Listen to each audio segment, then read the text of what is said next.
The views and opinions of this stream are not necessarily those of Twitch, Pint and Click, or the members of the Drunk Therapy community.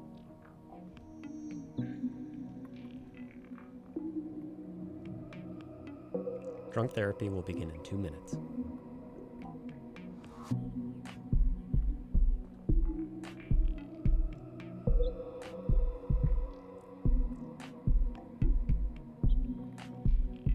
Talk about your mommy and or daddy issues in 1 minute 45 seconds.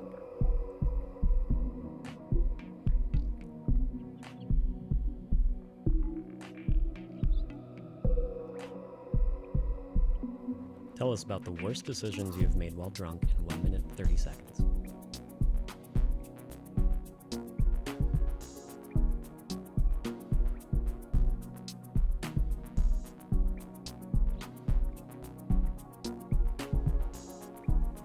In 1 minute and 15 seconds, we can gamble on whether or not you're getting back with your crappy ex.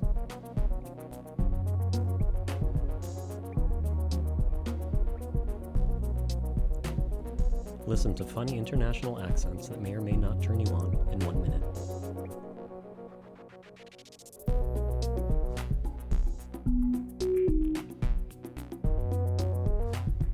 In 50 seconds, you can describe the thing growing on the tip of your penis.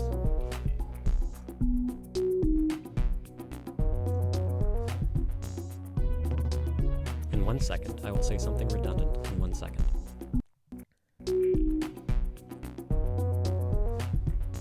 Ask if it's okay to mix heroin and caffeine in 30 seconds.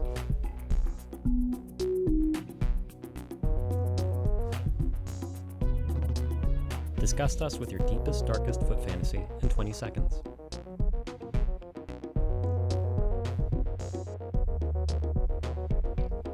Pint will inform you that he is not a real therapist in 10 seconds.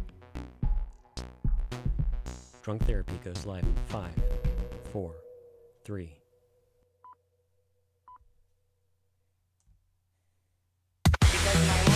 Intelligence is quite high.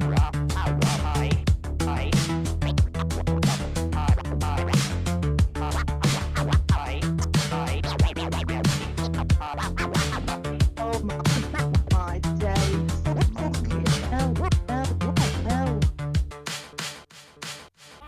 Is this going to be like a glory hole situation? This Christ. Jesus. This Christ.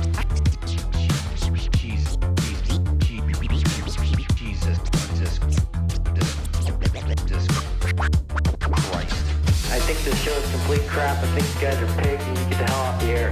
Off the air. Off the air.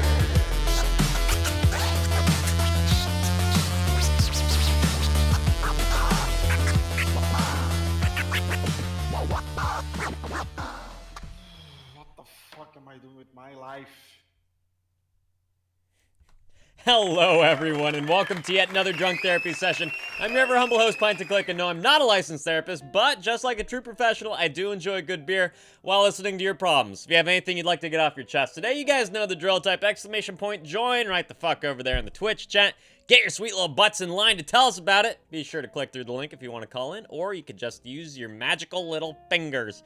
Hi, Twit. Hi, Jack. What's up, Zensuke? What's up, Sheepy? Glad you're all here. How you doing, huh?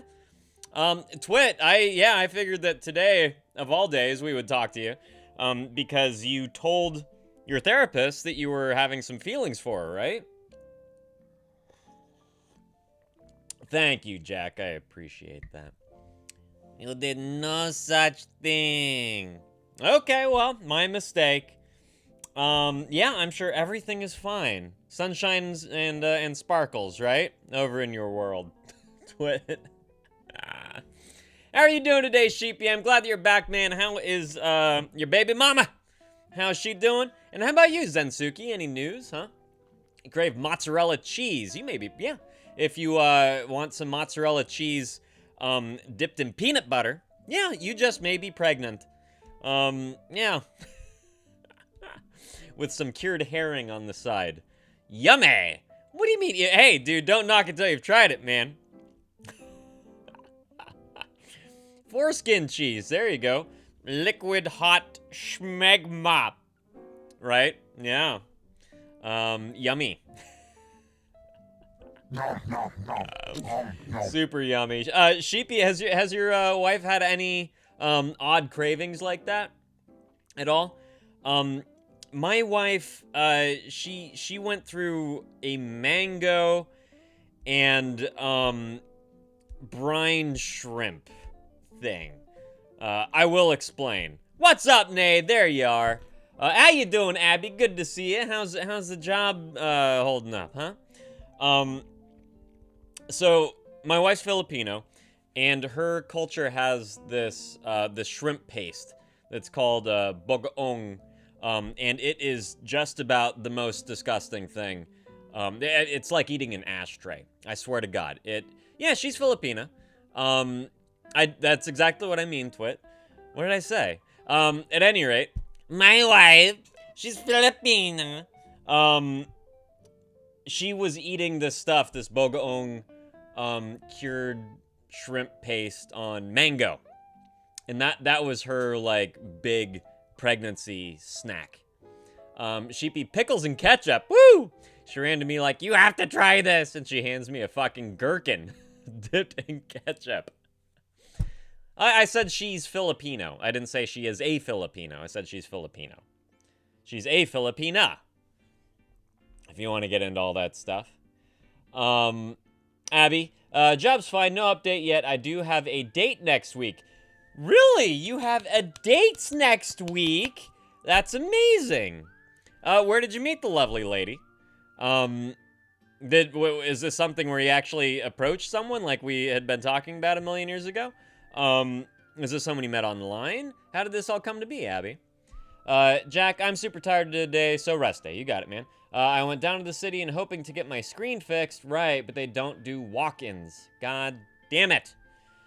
God damn son of a bitch! So I went there for nothing, but it wasn't bad. Just thankful I can walk. Hell yeah, there you go, man. It's silver linings. I love it.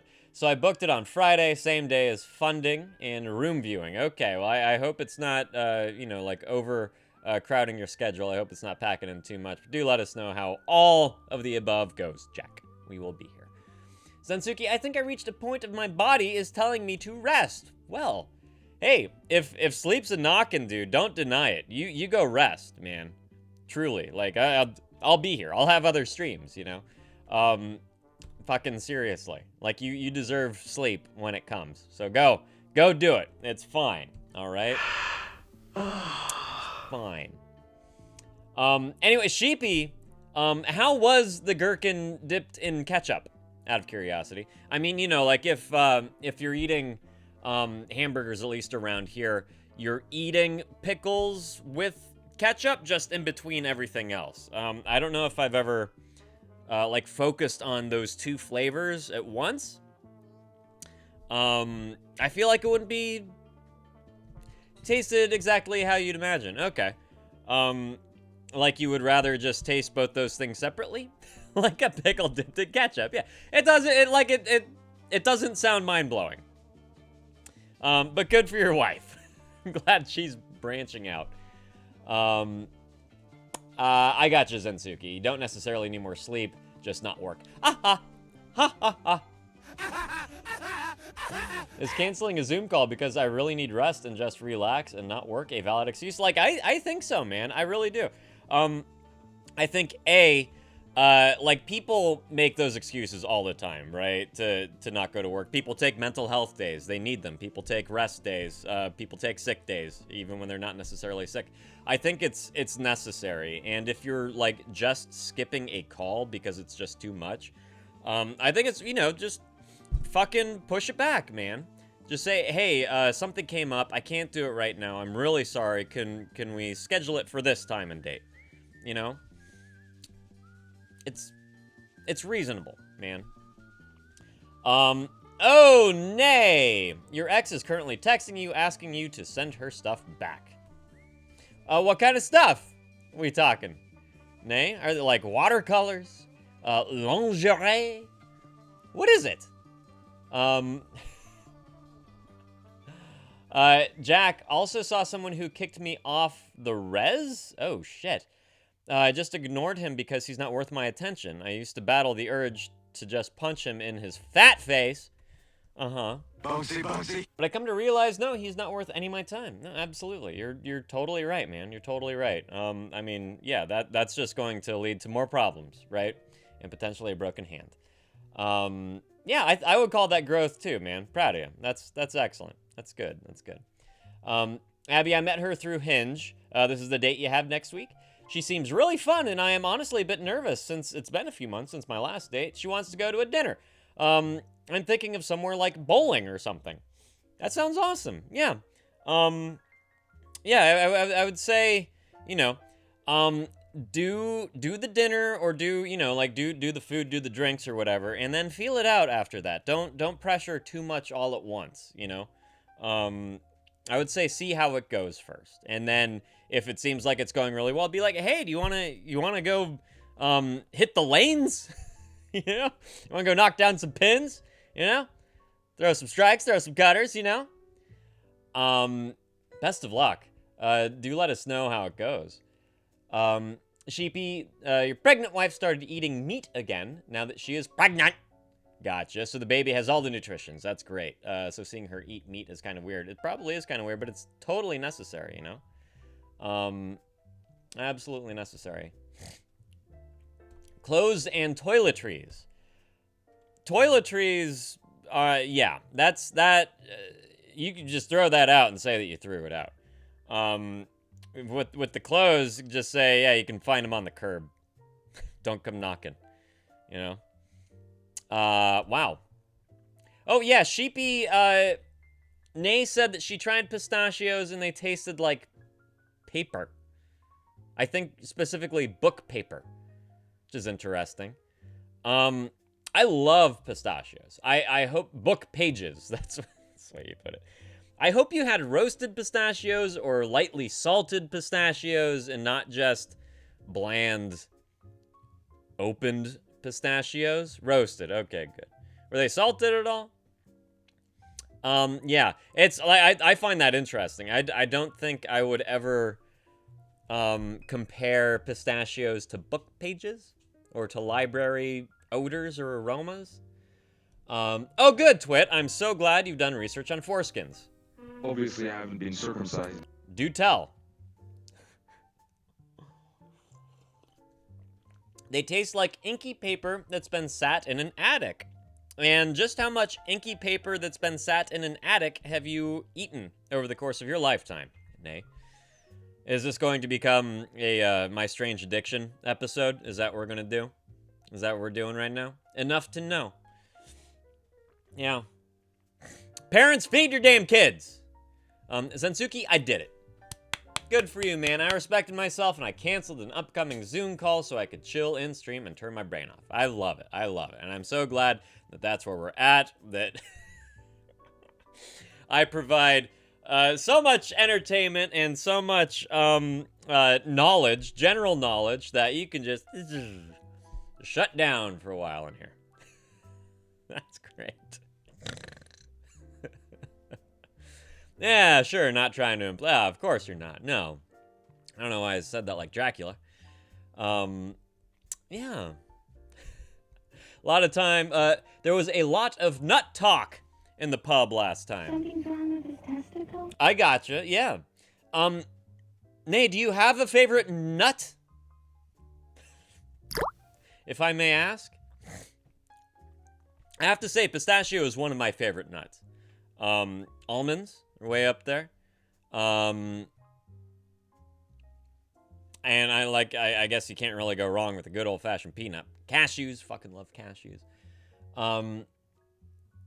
Twit, it's hard to explain. A 0.4 to 0.6 hazard ratio chance for something and something about circumcision. Yeah, so Twit, these days, it's not so worthwhile. Like, it's really just a cultural thing. It's part of a cultural belief system to get your baby circumcised, to like torture your fucking infant. There used to be like kind of a regular reason, right? like before we had the advent of running water moving through everyone's homes, you get a lot of UTIs, right? Because it was a lot harder to pull back the skin and actually effectively clean it. So now that we have running water within our homes, there's less occurrences of bacterial infection with uncircumcised natural, let's call them penises, and thus just not really much of a necessity to get circumcised. Now, there is an argument there that people that are circumcised have a decreased chance of developing testicular cancer over the course of their lifetime. That is something to consider, but it's also, you know, it's like that's also just kind of the deck that you're given growing up, right? If you have a genetic disposition to cancers, especially of the testicular type, and it doesn't matter if you get circumcised or not. So there are some potential benefits. What's up, Foxy? There you are. Glad you're here. Hope you're well.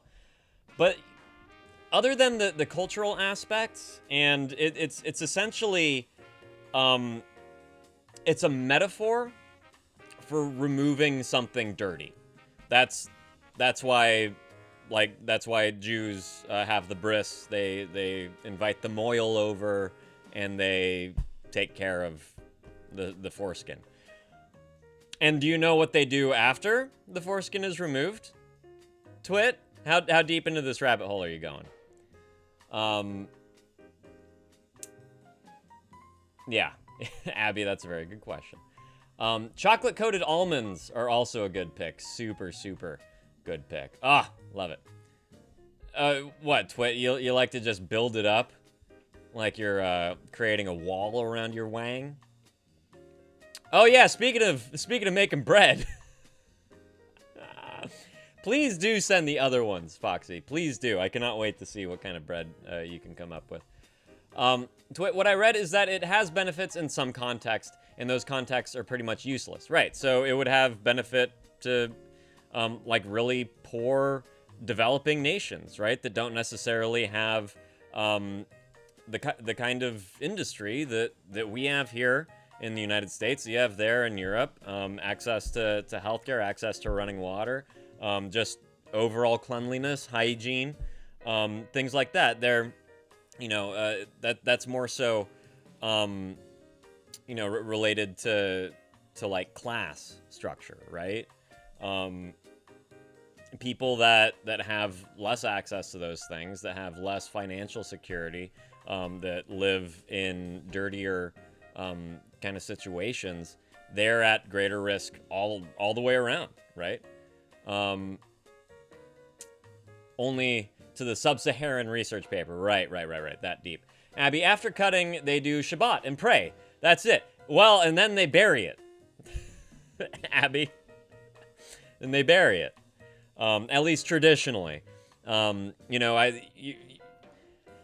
the majority of the circumcisions that happen in a hospital that are not traditional, it's because the guy's like, I've seen enough porn to know what women want. That foreskin just gets incinerated. That gets dropped in the fucking biohazard bin and it gets incinerated, right? Like that's it. But with the bris, with the moil, with the prey and the Shabbat and all that stuff, yeah, they bury it. They bury it. It has a good benefit if you are in an area infested with HIV. That context, which never happens to the average person in any kind of, well, I mean, yet never is, that's a bit harsh, because of course there are areas where HIV is, and I don't know if you guys remember this study, but there are places around the world, specifically in Africa, where it was believed for a time, and I don't know if this is still occurring, but in order for one to be cured of AIDS, they had to have sex with a virgin. So you can only imagine the kind of exponential outbreak that kind of a belief has, right? We're also talking, you know, like kids. Fucking otherworldly. So when something is that bad, you can't really say never. Right, Twit? Zensuki, and if it didn't cure them, it's because the other was a liar. Exactly. That's right. Yeah, she was a trollop, as they say. I believe that I'm a slut. Liar. So you have to find another, right? It's just we're back to like those sacrifices to please the gods back before the dawn of written history, right? Fucking wild. So anyway, back to the circumcision. Obviously, I haven't been circumcised. It has its purposes, and those purposes have become obsolete to the majority of the world. Like, that's it, right? That's absolutely it. The majority of people across the fucking world are not circumcised, as they should not be.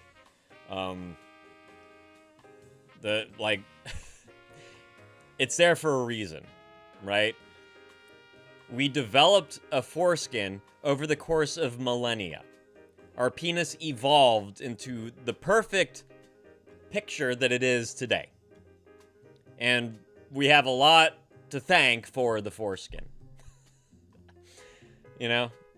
We really do. And also, if you think about it, it functions similarly to nose hairs, to eyelashes, things like that. It's really there meant to keep things away from the urethra. However, it does also kind of work as a trap. So yeah. If you don't have running water nearby and you have a penis, go dip it in the nearest river. That's all I can say. Give it a good wipe. Yeah, the extremely minority people where this can be a serious and real thing is different. Yeah, and those people exist, you know? They do exist across the world. That's for them to decide. Twit, there seems to exist some cells or whatever in the foreskin that are more susceptible to get HIV or whatever. I love this scientific paper that you're writing currently, in the moment. We'll be sure to get it peer-reviewed for you, all right, before it ends up in Science Weekly. Oh, man. Yeah. I'm not circumcised. My son isn't circumcised. There's no fucking way. My dad was, he was kind of like, there's no fucking way I'm letting that happen to my kid. And yeah, I was the same way. There's no fucking way. You regretted it later. Same with my wife, Foxy. With my stepson. I don't think he's here right now. He's circumcised and it went wrong. It went wrong. They cut off a little bit too much. She said that it kind of looked like a flower. Like it had like blossoms on like around it. It just sounds like something out of a horror movie, you know? It sounds like the thing from Stranger Things.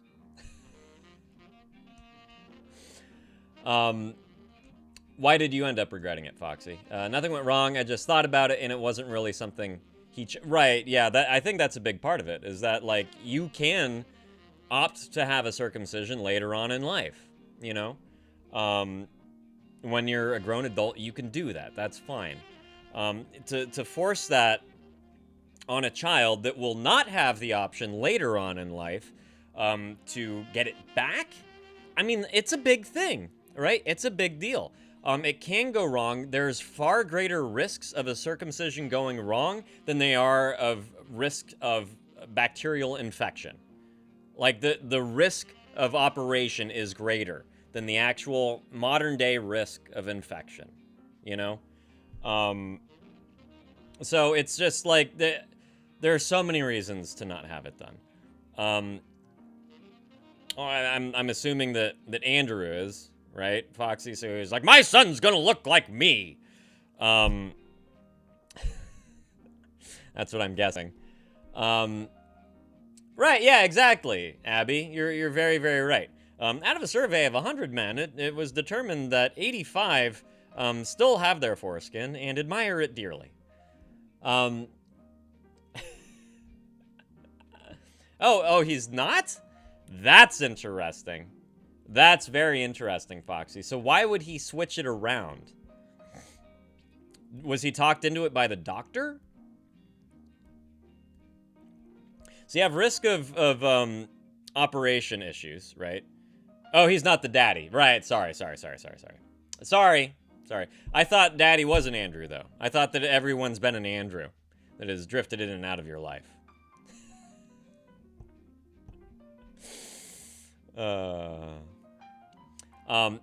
Yeah. Anyway, oh, right, Andy. Excuse me. Oh, gosh. Fucking fly out here and slap me across the face. Fly back to New Orleans. Right. Hussy!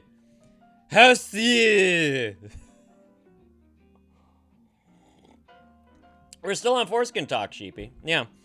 Where was I going? I was just going to say, so risk of operational failure, something going wrong, outweighs the benefits of circumcision these days. Also, the risk of losing sensitivity, because now it's like you'll be chafing for your entire life, right? You'll be rubbing and all those nerve endings.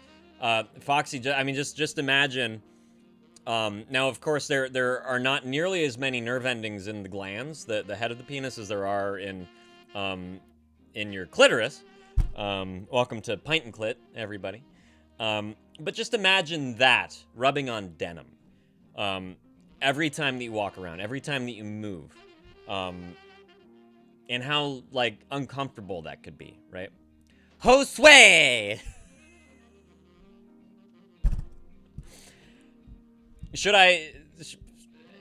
Did I offend you, Foxy? Is he worth caring about how I pronounce his silly name? No, just educational, I got you, yeah. Can I just call him Jose? Because that's normal. Josue! yeah, okay. Twit, personally, you're on the pro foreskin team. Same, buddy, same. Asbella, we're talking foreskins right now, so let's get your opinion on the matter. Yeah. Can you get, like, a little penis hat so it doesn't rub? You know what people are doing, Sheepy? People are actively trying to grow them back. There's this weighted regimen that you can get, right? And I don't know if you guys know about jade eggs and, like, the graduated eggs for women to, like, exercise the pelvic floor, right? And do Kegels, depending on where you're from. So they're doing that for the foreskin, too, because men who were circumcised shortly after birth that had no say in the matter, they're like, God damn it, we want our foreskins back. So there's this program of weighted clips where guys are, like, actually trying to weigh down what skin is still existing on their penis in order to, like, form a new hood, essentially. Oh, yeah, good morning, Asbella. Oh, big penis hat. Yeah, that's different. Yeah, Sheepy, it's an active thing. You know, it's a real active thing. Mostly because these are the kinds of guys that have lost sensitivity in the head of their penis. Well, no. We do Kegels with our perineum, Abby. That's where I'm doing one right now. You can't see it, but I'm doing them right now. What's up, Max? Good to see you. And there's benefits to that. But essentially, yeah, Sheepy, these guys, these poor guys have lost sensitivity in their penis. They no longer can enjoy sex or masturbation. There's no pleasure there.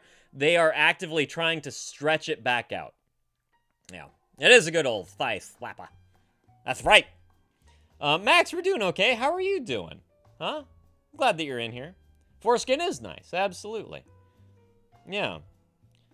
What was that Josue's nickname in high school? Andy Foreskin Josue. Just wait until you see that 5-skin, Foxy. Yeah, that's something real special. That's what they should call it, the stretched one. Or maybe it's a 3-skin, because it's just me. Oh, we're talking about 4-skins right now, by the way, Max, if you couldn't tell. Obviously, I haven't been circumcised. Yeah. Ooh, the 6-7 skin! There it is, the 6-7! I hope your date fails, Abby. Foxy, funny enough, I did know both of them in high school. That is so funny. So funny. And that's funny, why? Great. Yeah. This is why, you guys, this is why we tend to outgrow our high school years and we leave all that shit behind. It's bullshit. It's toxic bullshit back there. Fucking run in the other direction. Max, you're doing all right? I'm very glad to hear that. I may be in a toxic relationship, but I'm not quite sure. Well, hey, Max, I think you've come to the right place if you want to try to talk that one out. Why don't you hit that fucking join button over there, huh? Let's discuss. You want to call in today? It's been a minute. You know, it's cracking that door wide open for you. But I would love to get to the bottom of this. And, you know, that's, of course, always the power of an outside opinion, especially when you're in a relationship and everything's, you know, wine and roses and you're looking at your partner through rose-tinted glasses. It can be really, really hard to see the red flags. It can be hard to see the forest for the trees. So I'm all for it. Yeah, Max, if you want to type it out, but still just type that exclamation point, join first. There you go. Thank you, Max. Oh, yeah. One of them I was dating since high school. Yeah, that's exactly the thing I'm talking about, Foxy. You gotta trim the fat. As it were. To it personally, I don't like how one can draw. Therefore, foreskins should be removed. Conclusion after reading that paper. No, exactly. They're, again. What's up, Doc? No. Someone guessed it last time. The last one was, oh my God, how quickly we forget. Vanguard. Ventriloquy. Vin Diesel. Hang on, I'm picturing it right now. What is it called when you're kind of a hobo? Vagabond. Thank you, Jen. My God. Sometimes, man, sometimes. My mind is just shit. Fucking vagabond. That's right. That's right. How you doing today, Jen? So glad that you're here. Yeah. Hobo. So no, new movie, Doc, new movie. Thank you very much. First day of the new movie. Max, I hope that you're typing away. Jen, we have Max in here who thinks they might be in a toxic relationship. So we're about to find out. One of Max's many partners. Been collecting them like Pokemon. The Pokemans might be toxic. So we're gonna try to figure that one out. Oh yeah, you're good. I'm sorry. Ouch! That you're in a painful meeting. No, nay, you may not. You may not. How about that? No. Max, okay. So my boyfriend, who I call my husband, has been clingy and possessive, and I'm not mad about it, but I got back with one of my exes, who I still love, and he said, I knew you'd find someone else. I'll go off myself now. And he had tons of weapons in his house. Oh, go off myself now. Like, I'll go commit suicide. Earmuffs. Sensitive topic, everyone. And shows them to me when he's upset. But I still love him. Yeah, that's manipulation. That's absolute manipulation. He's likely not going to do anything, but the best thing that you can do is just call the authorities and have a wellness check sent to him. Wash your hands of the matter. But every time he makes that threat, you send a wellness check his way. All right? That's all you can do. Yes, that is toxic. Yes, that is manipulative. Yes, that is a form of emotional abuse. All those things. That it's not healthy. Max, that's not something that you should be dealing with. That's not a person you should maintain in your life. They need help. They need help. You're not going to be the person to offer that to them. You're not going to be the person to solve any of their issues. Ever. So we've encountered this several times in here. And I really do think that the best response to that is to take it seriously, in the sense where the only thing that you can possibly do about it is send someone to check in on them. He only did this twice. That's twice more times than most people, Max. Just gonna say that. And I feel like whenever I talk to him, he stops. So I spend more time with him than my other partners. So this is the manipulation right there, Max. You are giving him positive reinforcement, right, for doing this. He produces this thing. He says, hey, if you don't talk to me, I'm going to kill myself. So what do? You talk to him. He gets exactly what he wants. You start to shrink back because you guys really shouldn't be talking. He says, hey, you don't keep talking to me, I'm going to kill myself. You talk to him again. He gets what he wants, right? This is a manipulation tactic. So you shouldn't be talking to him anymore, Max. You really shouldn't. You really shouldn't. You got to distance yourself from this guy, okay? It's not The Graduate, Doc. I think someone guessed that on Monday.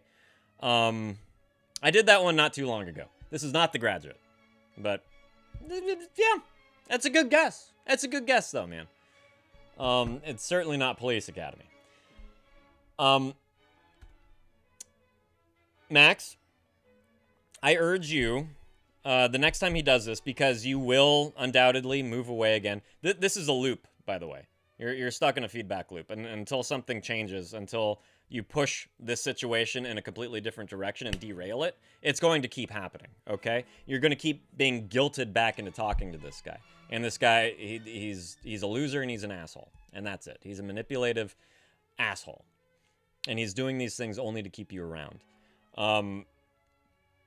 Jen says, you can't be his only support as well. He's long distance, yeah? Even more important, he has people near him to help him. Urge him to seek those people. Exactly. Thank you, Jen, for saying so. If you have his address, well, if you have his phone number, Max, do you have his phone number or his address or anything like that? And I hope you were able to hear everything that we were just discussing. And Max, I really don't want you to downplay this by saying, he's only done this twice. No, nobody should be doing that ever. This is emotional manipulation and abuse. That's exactly what it is. Nobody should be doing this to a partner. All right? For a while, yep, I have his phone number and know where he lives. Perfect. So here's what you do. We're going to help you form a game plan, Max. The next time that you start to distance yourself and he pulls this bullshit, you are going to call the local authorities. Wherever he's at, you're going to call his local police department, okay? You're going to tell them exactly what's going on. That there's don't mention the weapons or anything, because it won't be a wellness check anymore. You're going to tell him what he's telling you, that he's going to kill himself. And they're going to send people over. You're going to tell them that he needs access to help, and maybe he needs to be brought to a crisis center. They're going to fill in all the gaps, all right? And meanwhile, while that's happening, because that's really the only responsible response, welcome to the Department of Redundancy Department, but that's really the only reasonable response that you can make to this situation. You're not near him, right? He needs people that support him, just as what Jen was saying. These people are going to come in, they're going to offer him resources, they're going to bring him where he needs to go, they're going to check in on him, and you are going to wash your hands of this. while this is all happening, you're going to cut this off. All right? You're going to cut him off. If you don't, this is going to be his mode. Okay? Yes, you can call them anonymously. Absolutely. You do not have to give a name. You don't have to give your locate. You don't have to give anything. You can make an anonymous tip. You can do it online. You can do it over the phone. That's the power of all of this, right? Nobody will know who it was, especially not him. Okay? Especially not him. You'll be good. But you got to distance yourself from this guy. You got to, you know, for your own well-being, for your own sanity, for your own emotional sake. This guy is toxic. Yes. Your instincts were accurate. This is very toxic. Okay? He's just manipulating the living shit out of you. He's abusing your trust. He's abusing your feelings. Okay? I'm glad that you mentioned it. I'm glad that you brought it up. Yeah. Exactly, Twit. It's Britney, bitch. Yeah. Sorry, that's the only Britney Spears impression I have.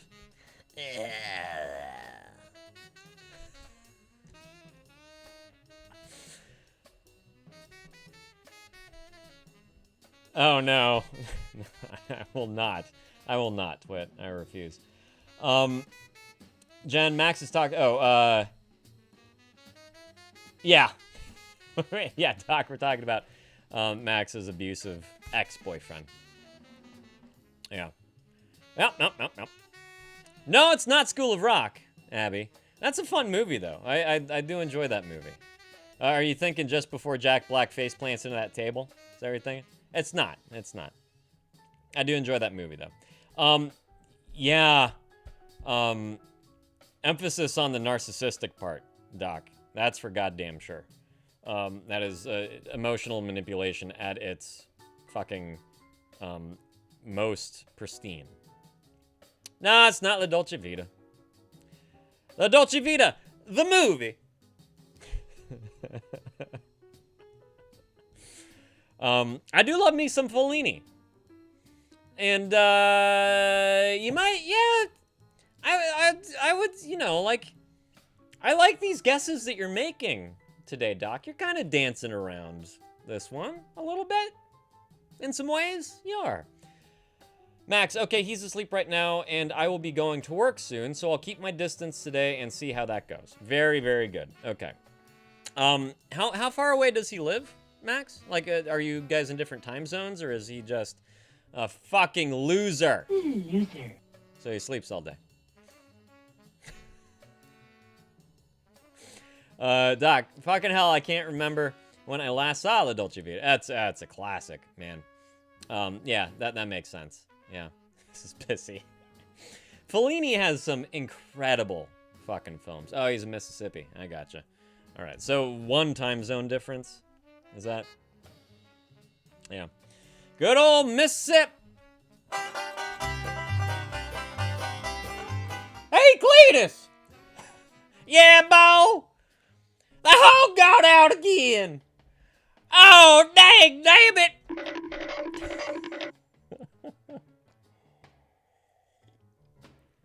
Gotcha. Yeah. No, it's not Hooch. I don't know that movie. I don't know the movie Hooch. Oh. You have amazing news. I don't think I need to join a session. Just wanted to share quickly and chill. Right. Oh, yeah, Doc. And I was also going to say, I was going to ask you about, because you had that outreach thing. I was going to ask you how it went. If you feel like you had a productive chat with, you know, citizens. Tom Hanks and a doggy. Oh, right. Yeah. I actually don't think I've ever seen that one. Nay. Turner and Hooch. Not just Hooch. Turner and Hooch. I don't think I've ever actually seen it.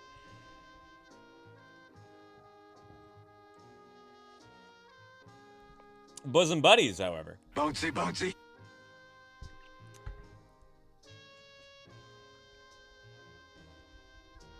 And Doc, yeah, if you just want to share your amazing news in passing, that's all good. Twit, you're up, bud. By the way, I think we're moving.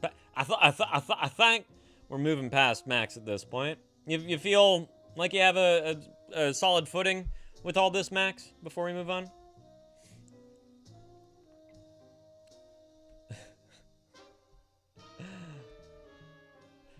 Doc, it went amazing. This is the outreach program you did today. The kids were stupid. You know, yeah, that's exactly to be expected. Can't fucking make my mind work. They're still quite young, but the adults that stopped by were actually decent and asked very awesome questions. Excellent. Yeah, I think that it's so fucking important, man. Just to have any kind of connection to the community, right? To build that trust, because those are the specific people that you are trying to protect. Now, however, things go wrong, things get scary, and I think, you know, transparency is extraordinarily important when it comes to any form of armed response or police or security or anything, you know? So good. I'm really glad to hear that, man. That's excellent, excellent news. Oh boy. Abby, you know, yeah, you're absolutely right. Jenny is a pretty royal bitch. Son of a bitch. But then you watch the movie again and you realize that she gets fucked up, like right out of the gate. Right out of her introduction to her home life and everything. And talk about a trigger warning. Yeah. So there are reasons. You know? And I think it makes, like, rewatching it with kind of a new, more adult perspective, it makes you much more sympathetic towards her than anything. Yeah, you got it, Max. Anytime. Seriously, anytime. Dude! Nay, no, you have to have a pickle with the hot dog. Are you kidding me? Come on. Come on now. Why does that place would smell like an inside of an antique store? Yes, probably maybe would now. Just maybe. Just maybe. It stinks. Who knows? Probably, yeah, smells like mothballs and dentine. Doc, so I haven't updated you guys, but I've been off my antidepressants with doctor's orders. Okay, good. That was going to be my first question. Been having frequent checkups and all my hormones, everything balancing out. I'm only on my PTSD meds now. And finally got a therapist that has been working wonderfully. Oh, I'm so glad to hear that, dude. I wouldn't say I've defeated depression. You rarely do, right? For a second time, but I feel fucking amazing. That is excellent, excellent, excellent. I'm sorry, Jen. I'm so sorry. Just right across the face. It's not The Shining. That's incredible news, though, Doc. I'm so glad to hear that you have a therapist that's kind of working with you, and taking all these factors into account versus just being like, you got your SSRIs, run along, enjoy. What's up, Snack? Good to see you. So glad you're here. Yeah, it's good to have a therapist that listens to you, and that works with you towards a goal that you yourself kind of prescribe, right? It's also the power, you know, like you have to, if you have a psychiatrist that's prescribing you the meds, you have to have a therapist or a psychologist or someone that's working with you in tandem with the meds. It can't just be the one, you know? Nothing's going to change. Then you're just going to be stagnant and unfeeling, you know? Doc, yeah, he's helping me work on my PTSD now. Excellent, excellent. Funny enough, I've been doing a thing called mind moves again. Working on those mind moves. I don't know what that is. Do tell us more about that while I bring in Twit. Buckle up, everyone. It's going to be a good one. Hiya, Twit. Hello. Hello, how are you? Have you seen Sopranos? Not all of it, so be mindful of the spoilers. Oh my god, Abby, shut the fuck up, dude. Oh. Fuck. Get out of here, you What's his bitch. name? Sounds so good. That sounds Main so good. character. Tony? Tony Soprano? Gian, hang on.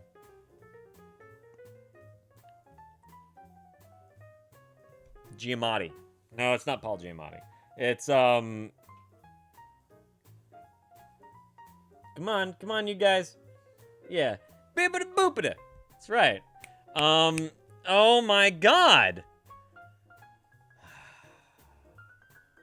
Gabagool. Yeah. James Gandolfini. Thank you, Jen. Christ almighty. Doc, it's a form of grounding, but not like grounding. Difficult to explain. I guess, so it's mindfulness? Is it presence? Is it awareness? What is it? Mindfulness? Do you mind? Yeah. Hey, do you mind? I'm walking here. Hey, you fucking gabagool. You're breaking my balls. That's what they say, right? Yes. That's like half the script. Oops. Nay, I don't mind. I don't mind so much. This is what it's like when you have a kid. So I'm kind of used to this. I was gonna ask Jen if it's setting off the OCD. I hope it's not. Remember, this is dressed. Okay, this is dressed. It's not a documentary. Okay, this was set up to be like this. So Doc says the mind moves are exercises designated to stimulate brain function and improve focus, emotional regulation, and learning abilities by integrating physical movement with cognitive tasks. Okay, I got you. This is like that. We were talking about that eye training in here for a while. Part of like, is that part of dialectical? That doesn't make sense. Behavioral therapy. There's different forms of therapy out there, Doc, that deal exactly with this. I'm trying to remember. I've heard it called something other than mind moves, but I'm trying to remember what that is. Favorite therapy is the one with the happy ending. Like fidget stimulation on steroids. I gotcha. What are you saying, Twit? I said my favorite type of therapy is with a happy ending. Oh, yeah. Yeah, there you go. Yeah. Foot rub therapy. Yeah. We're summoning foot pussy. Jack. Captain Jack Sparrow. Magic Jack. Yeah. Whoops. Oh. He's around here somewhere. We're having an orgy. Oh, hi, Jack. Mind Kegel. I like that. I like that one. Yeah, there he is. You heard him, Twit? Yeah. Yeah. I want to talk about my things. Yeah. Let's talk about your things. Do you want to set everyone up, or do you want me to set everyone up?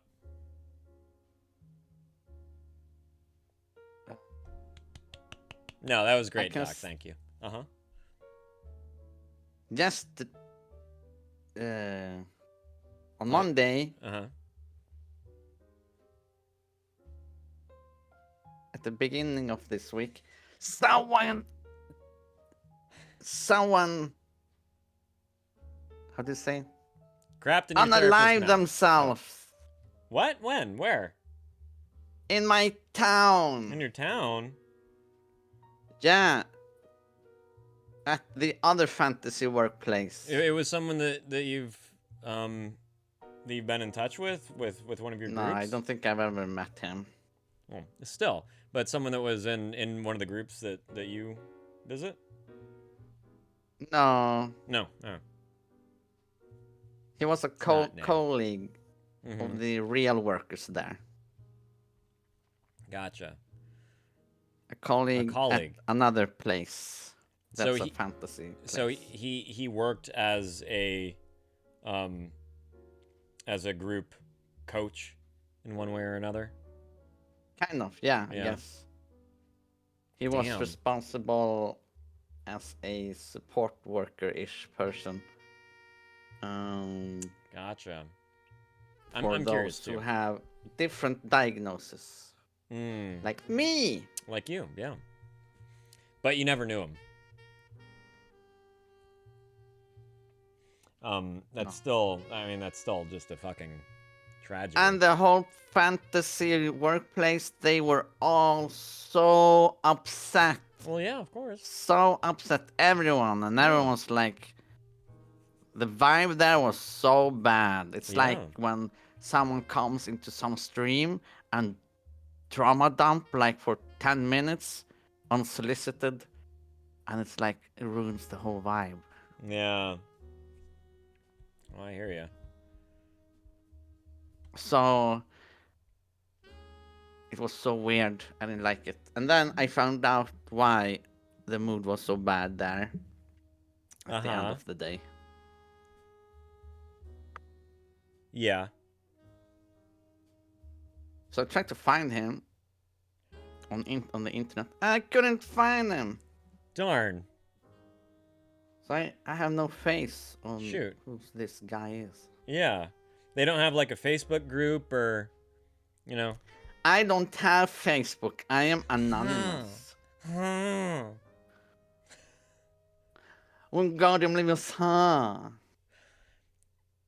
What? Wow. So I wanted to talk about... Yeah. Let's talk about what you want to talk about so we can get through this.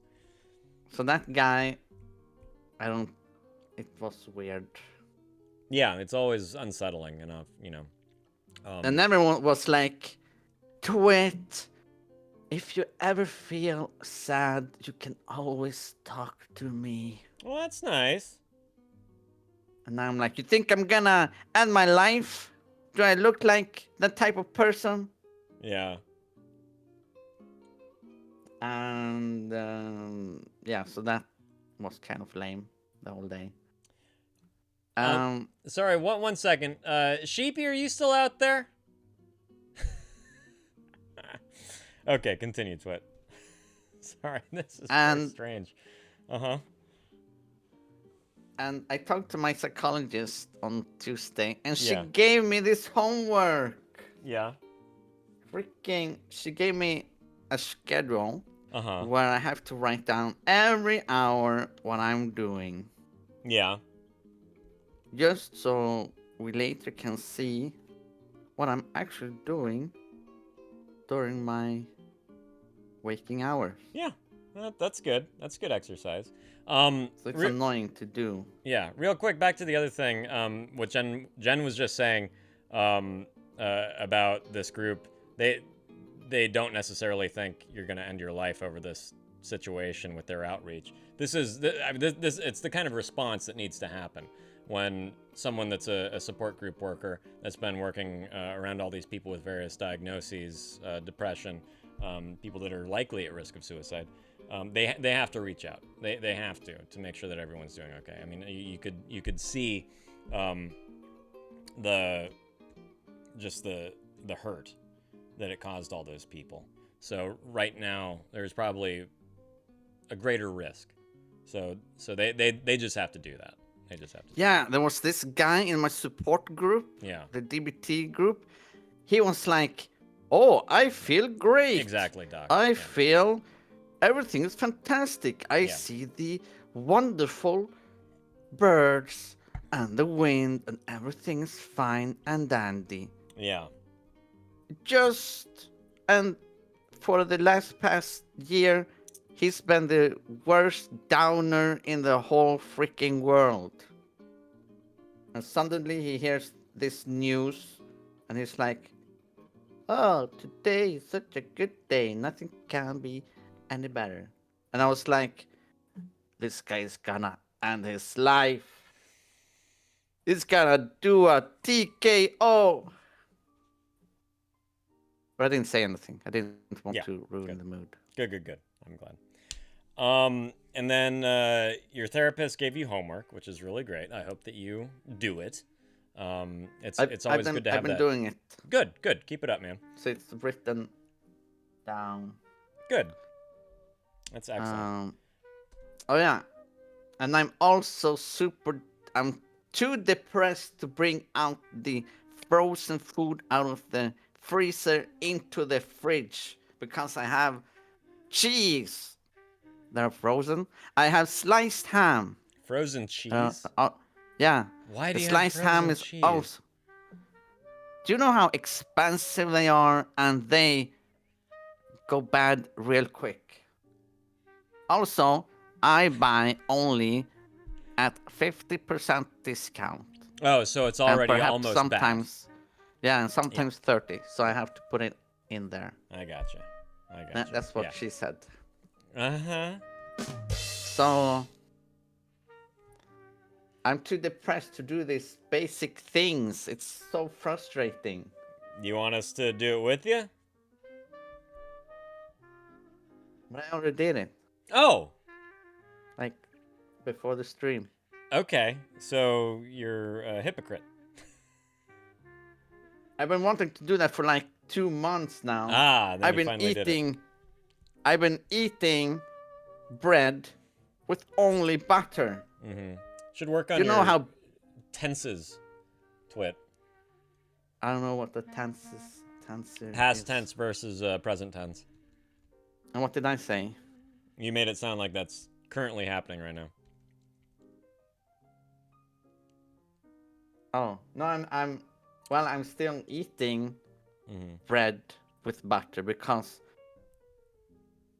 the sliced ham and cheese. What's they up, are ham still bone? frozen. Yeah. It tastes terrible. Ham terrible. bone, Mr. Groan. Hang on one sec, And Twit. also- Hello. Hang on one sec, Twit. Hello. How you doing? Thank you so much for joining the stream. If you too want to call in or just talk about a problem that you're currently experiencing, type !join over there in the Twitch chat. And if you don't have anything you want to talk about, you just hang out. Just chill.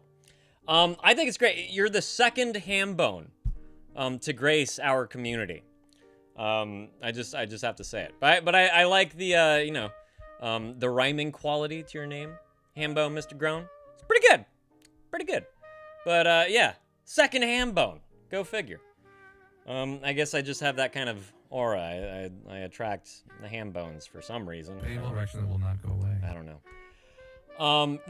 Before you get back into your thing, I want to get to Sheepy real quick because Sheepy sent me a. Oh, thank you. Strange. Thank you for the follow. This is a strange place. Sheepy tried to analyze the background. For those of you that don't know, the background is always from a well-known film. Sheepy tried to use AI to analyze the background, and not only does the AI think that it's not from a movie, the AI thinks that it's just my living room. The AI also thinks for some reason that my name is Christopher. I thought your name always was Christopher. What the fuck is your problem, Twit? We haven't been talking Was for it 2 Chris? fucking years. No, it's not Chris. It's either Chris or Christopher. Well, yeah, you're just an idiot. It says the backdrop used by streamer Pint and Click, real name Christopher, what? Is not a scene from a specific movie, but his own living room in a house located in Deal, Kent, England. Yeah, see, this is why. There you go. There you go, Hambone. This is why I'm just like not like AI isn't that impressive yet. It's fucking dumb. AI, there's no I to the AI. Christ. Artificial fucking stupidity. Thank you, Hambone. I appreciate that. No, yeah, man, it all got snipped off, Doc. It's all gone. It's all gone.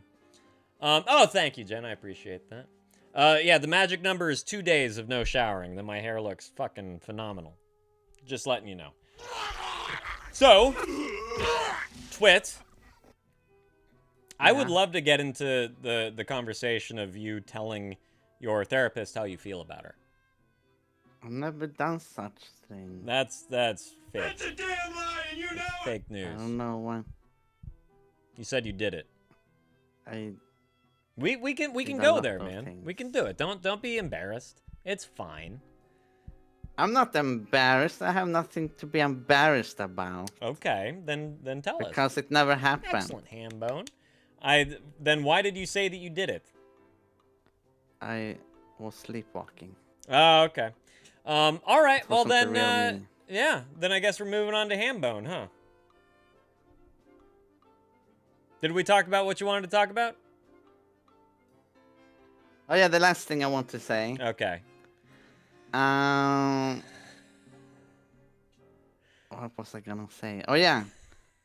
So today on the Wednesday meetup group Yes. thing, Yes. usually I play guitar in front of them, but this time I took the guitar and left the whole group to play alone in a different Interesting. room.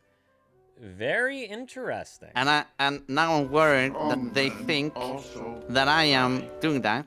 Uh-huh. I'm doing that because they annoy me. So I'm sending wrong signals. Oh. So I'm doomed from the start. So I don't think I can go back there. It's over already. It's Yeah. like I ruined the whole thing. Nah, you're I fine. shouldn't have been No. gone with the guitar. No, don't assume things. You know what you do next time? You do what you always do. Twit. Take over the world. Try to take over the world. That's right. Yeah. Snuff. Yes, Pinky. Yeah, I know. I can't do an Orson Welles impression. I can't do a Brain impression. Yeah, I was gonna say earlier, Doc. I think the mind moves probably be a good exercise for young Twit over here. No, next time, all you do, Twit, is you just do what you always do. You just pick it up, you just start playing right there, okay? You think so? Yes, absolutely. Don't you worry about it.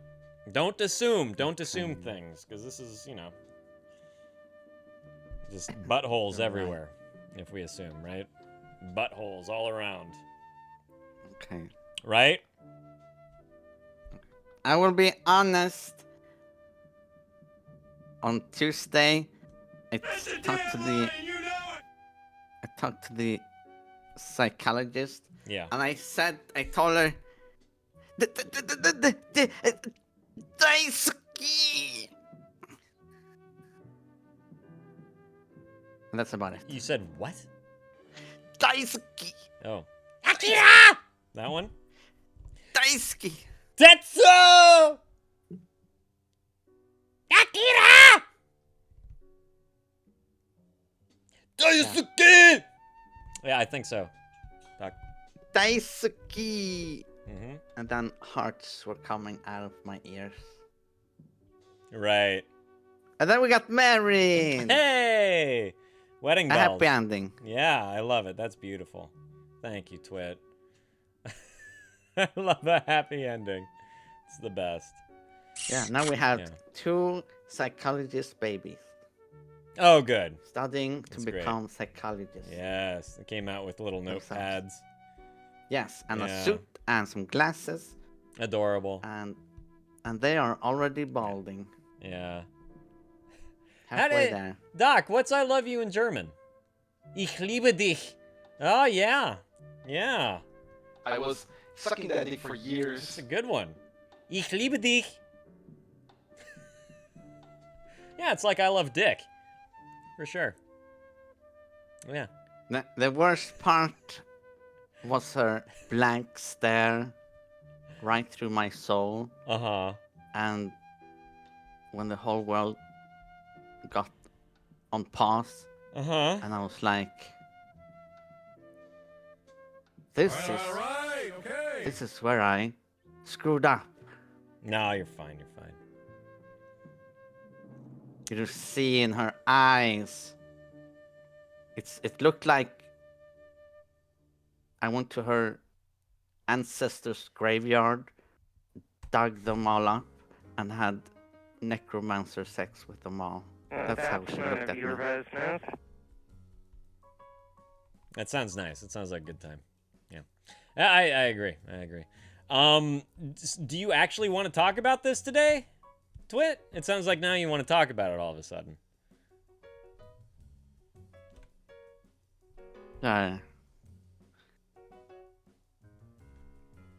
You take care, Max. How about this, Twit? Let's I'm gonna mosey on away from you. You can think about if you want to talk about it or not.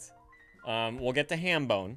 And then we'll come back to you if you decide that you do actually want to talk about this. I'll think about it. Okay, sounds good. Everyone, I'm going to drag Twit to the pub if any of you want to talk about nuts. Bye, buddy.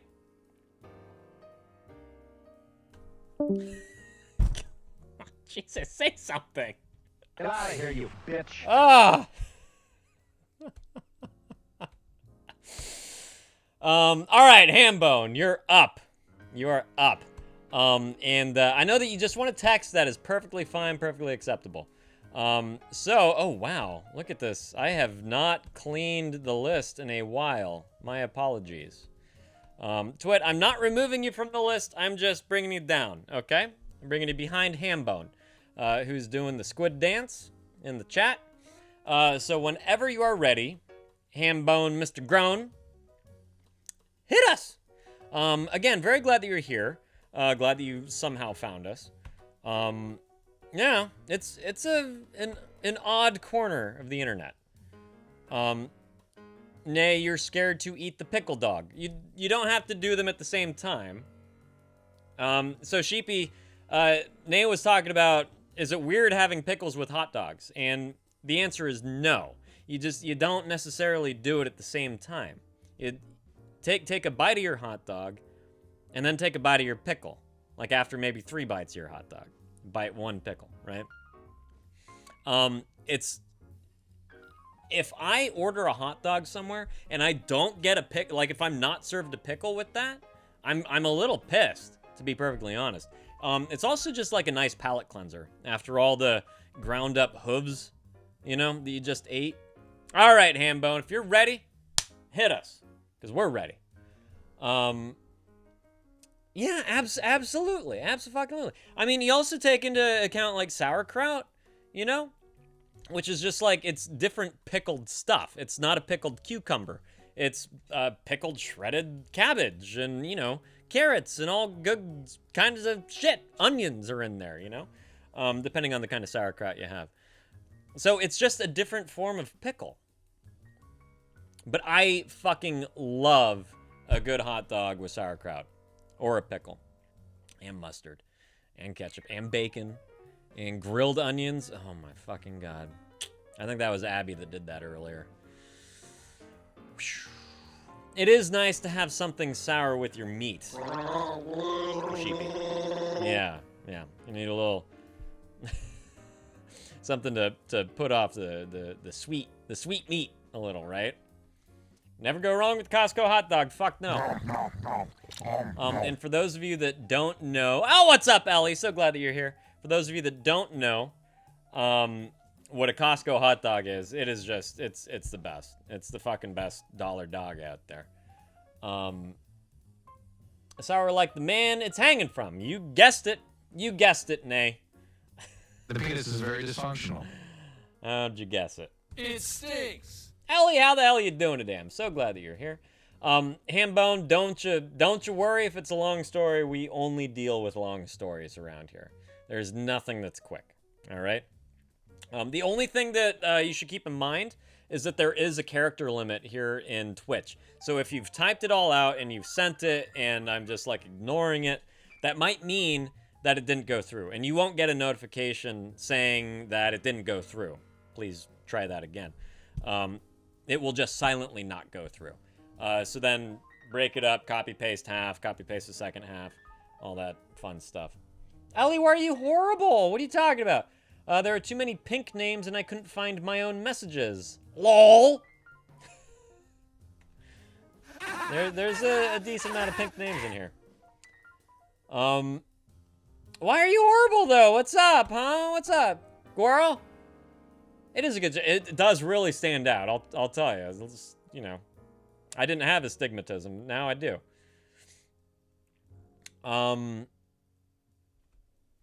Yeah. Do update us again, Ellie, if you'd like. And Jen, last week we were talking a bit about Ellie's ex-partner, and he's just kind of treating her like shit, you know. I'm so stressed, IRL, with money, love, etc., and my escape was just fucked up. They destroyed Phasmo.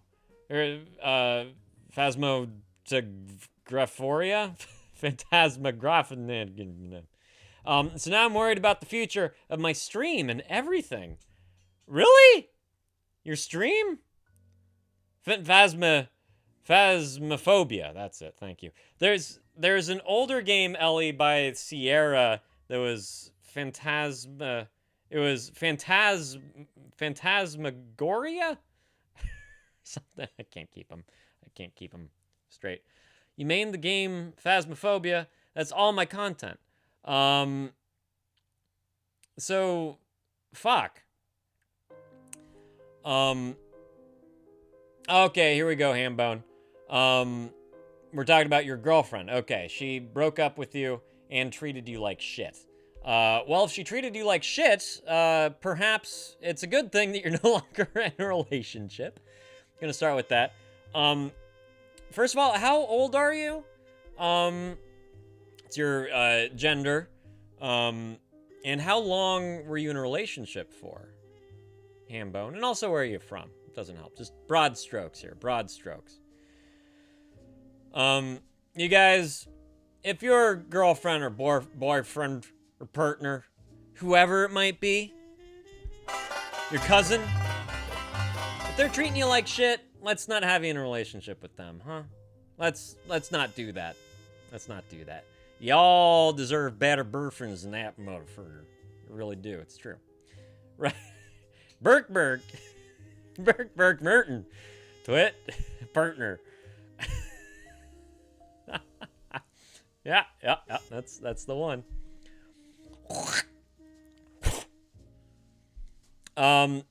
Hambone, you're 24, you're male, 3 years. You've been male for 3 years. And she took your... Oh, no. You're in a relationship with her for 3 years, and she took your daughter. Oh, man. How old's your daughter? Hambone? And there has to be... I mean, have you guys gone through any legal proceedings yet? In regards to your daughter? Oh, Ellie, I'm so sorry. I'm so sorry that you were crying yesterday over the game. Yeah, I'm sure that, I mean, like, spending countless hours on something just to see it disappear or whatever. No, of course. That's a horrible feeling. I can't believe it's someplace. So is this a new update or something? Ellie, I would love to get into this in a little, if you wanna talk about it in a little bit. I'm out of my element here, with, Phantasmographa. Nopia. Phasmophobia. Your daughter's 2, and the judge, he was shit. I lost the case. So the judge granted, full custody, to your ex. And this is a girlfriend? This isn't a wife or anything? Oh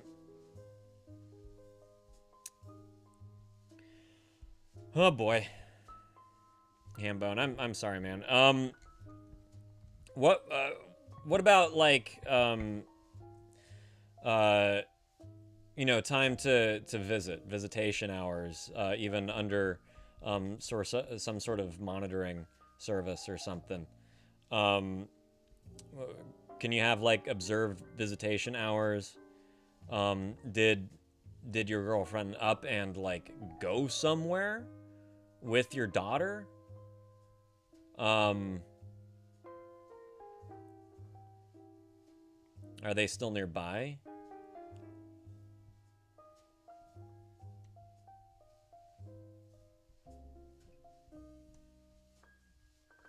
And you guys, I couldn't imagine. I could not imagine. First of all, I've been there, right? As a child, when my parents got divorced, my mom sought full custody of me over nothing, right?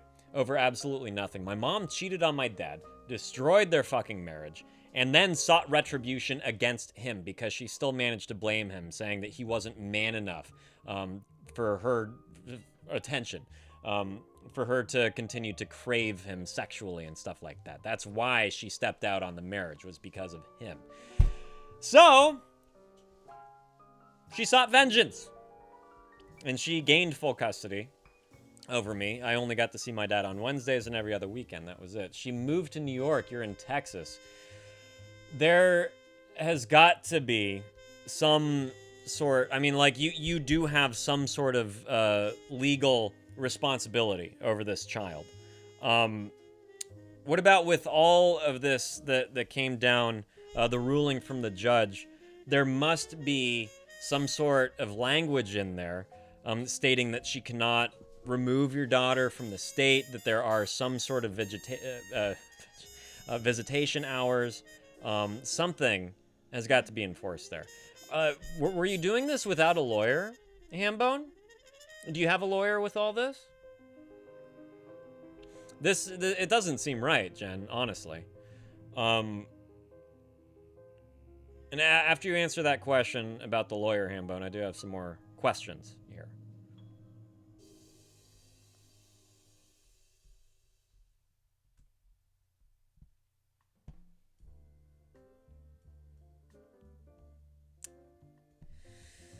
Yeah, Ellie, I hear you. If that's an important part of your income and they just, like, they destroyed it for you. Man. Yeah, I'd be stressing out too. That is garbage, man. Hambone, she took my money. I had no lawyer. See if you can find, you're in Texas, yeah? If you want, we can help you find a pro bono family lawyer that can go through the ruling with you with the fine-tooth comb, make sure that everything is above board, because this doesn't sound right to me. That she can up and take your daughter across many states. Here we go, Foxy. That was explained to us when I went through it with Andy over Annie. Before the current stuff, they told us no one was allowed to move out of state with her without the consent of the other parent. And yes, Foxy was in Texas. So it's very possible, Hambone, that what she has done is illegal, and she might have, in fact, just kidnapped her daughter. So get a fucking pro bono family lawyer. Make sure that this is all stuff that essentially you should be protected against, because you're the father. You have legal rights to your daughter. Regardless of this ruling, you still should have legal rights to this daughter. But the next big question is, what were the reasons behind your girlfriend being able to get full custody over your daughter? What's there? What's there, Hambone? Oh shit, your mom just texted you something. Mommy! Something important? Something related to all this? I hope you have people there that are helping you out with everything. Right, exactly. What's up, Bion? There you are, buddy. Good to see you. Jen, yeah, I did think it was best interest of the child, not just favors, right, mother over father, absolutely. And this is, by the way, you have the lemonades today, so cheers. The hard lemonades, the mics, eh? Is it that one, Foxy? Oh my god, look at the time, by the way. How dare you guys let me just scoop past noon this far. Hambone, she got in a car crash. Yeah, my ex in a crash. Your mom is letting you know right now that your ex just got in a car crash? With your daughter in the car? The harder lemonade. Perfect. It is space cack time. That's right. Yeah. Cock-a-doodle-doo, motherfuckers. That's right. Is your mom listed amongst your ex's emergency contacts? Why would your mom know before you? Yes, with your daughter. I got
everyone. Love a good prank caller. At least, you know, when it's like really obvious right away. Yeah, pretty good. Cheers, y'all. Well, that space cock goes down so easy. It's dangerous. Ellie, you still there? Paging Dr. Ellie. I know, nay. It was retribution from Hambone. He snuck in while I was peeing and stole it right off my back. Yeah. Oh, yeah. Hey, by the way, that's right. Thank you, Foxy. I meant to say, you guys, for 24 hours, I think, exclamation point merch, all the classic tees in my Threadless store are massively on sale. And this is one of them. That's one of them. Thank you. And remember, all of the Family Sucks stuff, 50% of the proceeds go to whichever charity you guys chose for them. All right, chose for you. Ellie, that's right. No. You didn't miss any. You missed fantasy narrative. You missed some made up bullshit. Some gabagool. That's all you missed. So you're up. You're up, Ellie. If you wanna, if you wanna get into it. Exactly. Thank you, Jen. What's up, Taz? There you are. So glad you're here. How was San Francisco? I mean, I fucking wink back at you. I love San Francisco. I grew up here. And I know that this looks like San Francisco. It's not. It's not. Taz, welcome back. After the stream yesterday, Jen and I were after the stream on Monday, we were just saying how much we appreciated having you around here and what a great conversation it was. So definitely do not be a stranger. I know you would think, right? You would think. It looks like the dog patch, actually. It looks like kind of the area that my dad lives in. But it's not. It's not. Bay windows, right? You would think. It's not. Oh, perfect. Yeah. Yeah, Ellie, take your time. And if you don't actually have the time, that's fine too. Taz, I don't know if I described this challenge on Monday, but all my backgrounds are from a famous movie. And if you guess which movie correctly, you can either get a subscription, you could gift a subscription to anyone else in here. I've also got I've got stickers, and I've got, transparent beer koozies, coasters, magnets, all kinds of fun shit that nobody wants. So, it's not the room. It's not the room. But good guess. That is where the room was filmed. I so wish I could have worked on it. I so wish I could have worked on it. Yeah, it does. It does. But it's not. It was filmed in my backyard. What do you know? What do you know, Twit? Yeah. God. We know someone. We know someone that has quite a connection to Mr. Wiseau. Just saying. I don't know why he always comes up. It's so strange. And you're fine, Ellie. You're fine. Run along. Run along. Oh, boy. You guys. How are you doing today, Taz? I'm glad that you're back.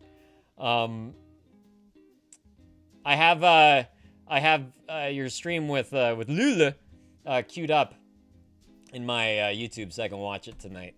Now that I've got all my reading done for the whole fucking week. What's up, Dorian? There you are. Glad you're here. No. You're come on. You're tearing me apart by giving up so easily. You are. Just tearing me apart. There is a window. There is a window. Is it in the rear? I've already done that one. Dorian, how are you? I'm so glad that you're here today. I probably have a Good Will Hunting. Do I have a Good Will Hunting soundbite? Yes, this is certainly an old classic.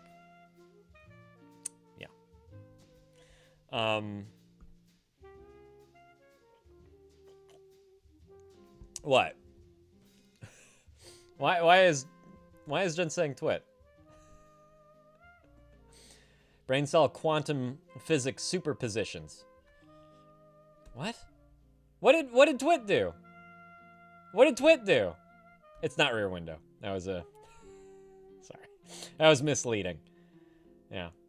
Oh, no. I have a soundbite of him saying Goodwill humping. Humping. Not hunting. It's apropos to the day. This is Hump Day, you guys. It's not Spider-Man. Yeah. Sorry. It's, you know, you can't stop them. Women love me. Can't stop them. Oh, you did, Jen? It's so funny how, like, you guys, you are so sure of yourselves with these movies. Good Will Hunting with The Room, and Nay, you had one. You thought it was Turner and Hooch, right? And then Doc thought that it was La Dolce Vita, which is actually black and white, so that doesn't make a whole lot of sense at all. It looks like something out of Silent Hill. It's not foggy enough, I would say. Twit, you know what movie this is? It's not Ms. Doubtfire. It might be that European movie. I will say, Foxy, Ms. Doubtfire, that's yet another movie that was filmed in my backyard. I used to live on that hill it was filmed on Potrero Hill. Which legend said, yeah. Whatever. That was nobody in here. That was just one that I needed. Yeah. Oh, I love that movie too, Foxy. Certainly one of my favorite Robin Williams, which, you know, can't go wrong with that movie.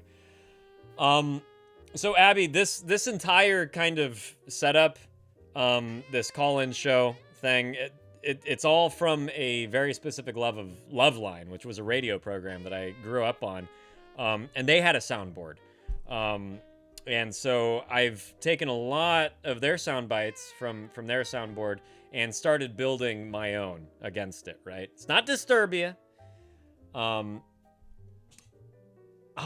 It holds up so well. Jen, yeah. There are a couple jokes in there that, like, I still laugh at, right? Like the, oh, I don't do the boys. Like that one. Because I used to be one. That one probably doesn't hold up as well as the others, but I still laugh every time. You know, I would think that adds to the mom's character a little bit if she's like intolerant of trans people, you know? Because she like it hangs up in disgust, right? Oh yeah, you did say Groundhog. It's not Groundhog Day. It's not Body Double. Damn, these are some good guesses though, you guys. These are some good guesses.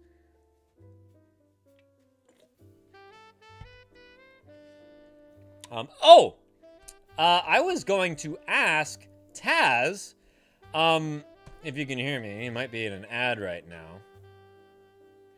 But you had a conversation today about sex, did you not? Or at least about polyamory, right?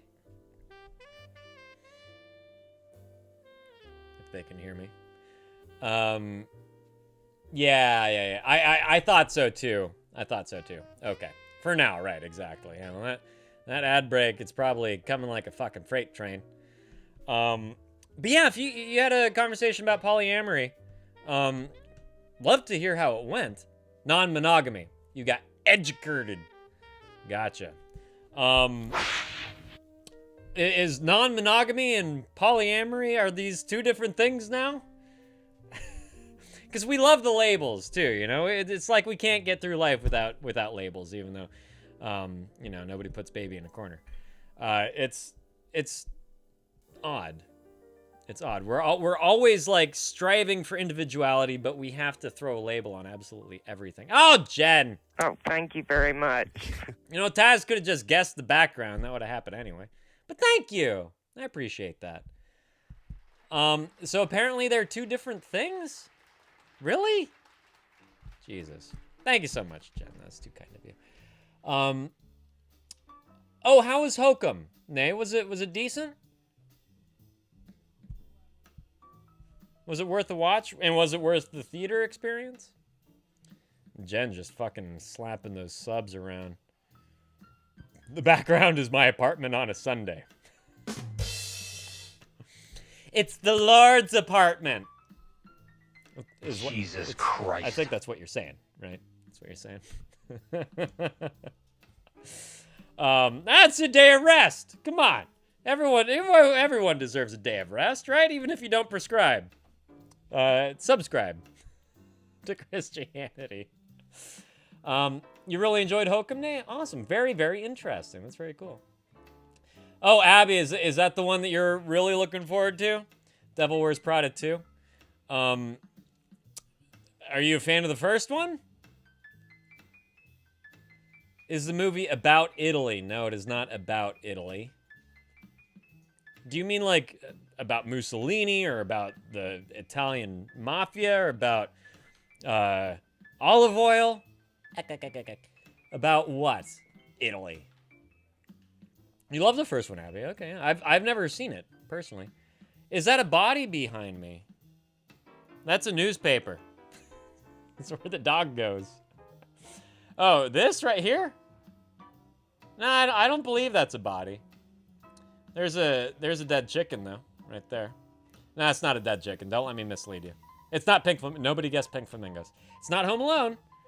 All right, Taz, it was a good conversation. I got to know my friend more, and I also learned a lot about openness, mindset, etc. That's awesome. Yeah, I don't want you to give away too much because I do want you guys to tune in to Taz's episode when it drops. Now, are these things that you do live, Taz? Or do they go back into the editing bay and you kind of patch it together a little bit before releasing it? Also, I was just about to say, thank you, Jen. We should totally, yeah. Everyone should follow Taz if you have not yet followed Taz. It's not talented Mr. Ripley. Not talented Mr. Ripley, Twit. It's not. Am I following Taz? I'm not even following Taz yet. You should all follow Taz, goddammit. Take my advice. Oh, Fox, you watched all that stuff with your dad? Yeah. So it's not... So you're not going to watch this. Just bring you back. Adam Scott is pretty great. That's for sure.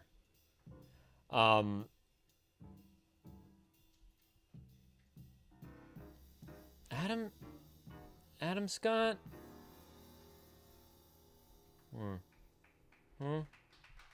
Is he in Hokum?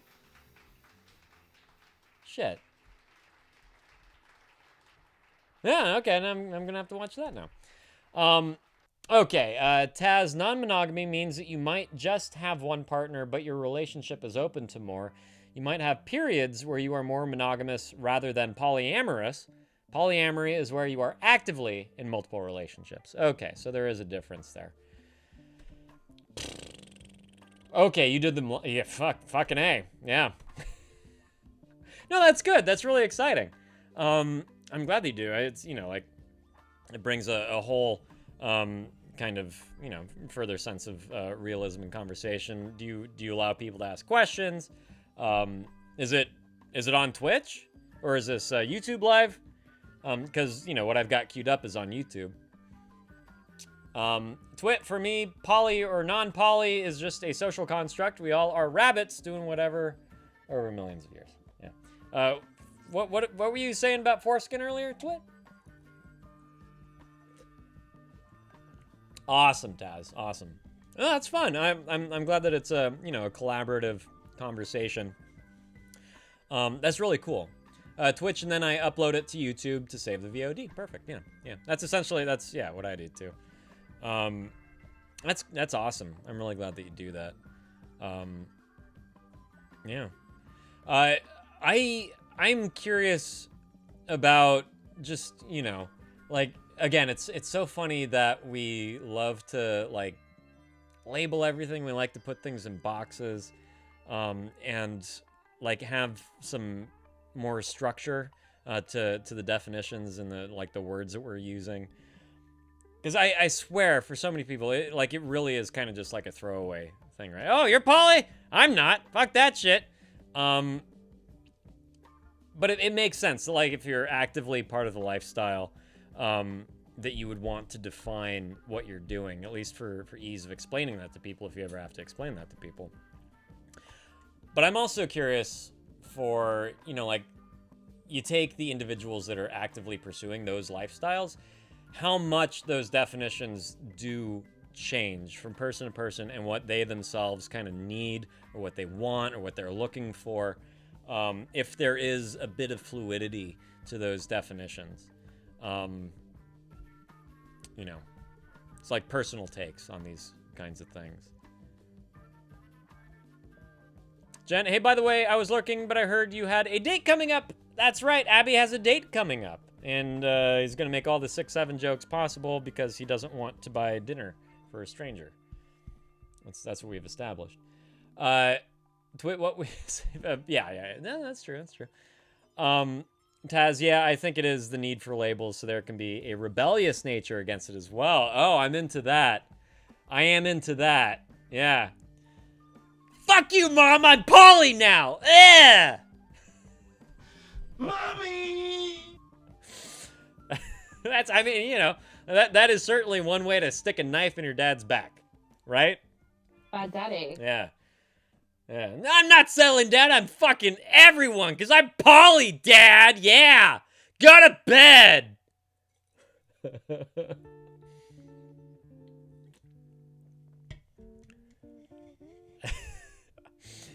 Oh, she were...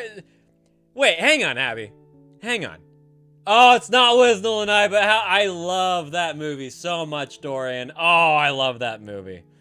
It's not, but very, very good one. Abby, does the person you're having a date with work for Hinge? Because that would be fucking hilarious. Abby got this date that's upcoming next week from Hinge. So that'd be so fucking funny.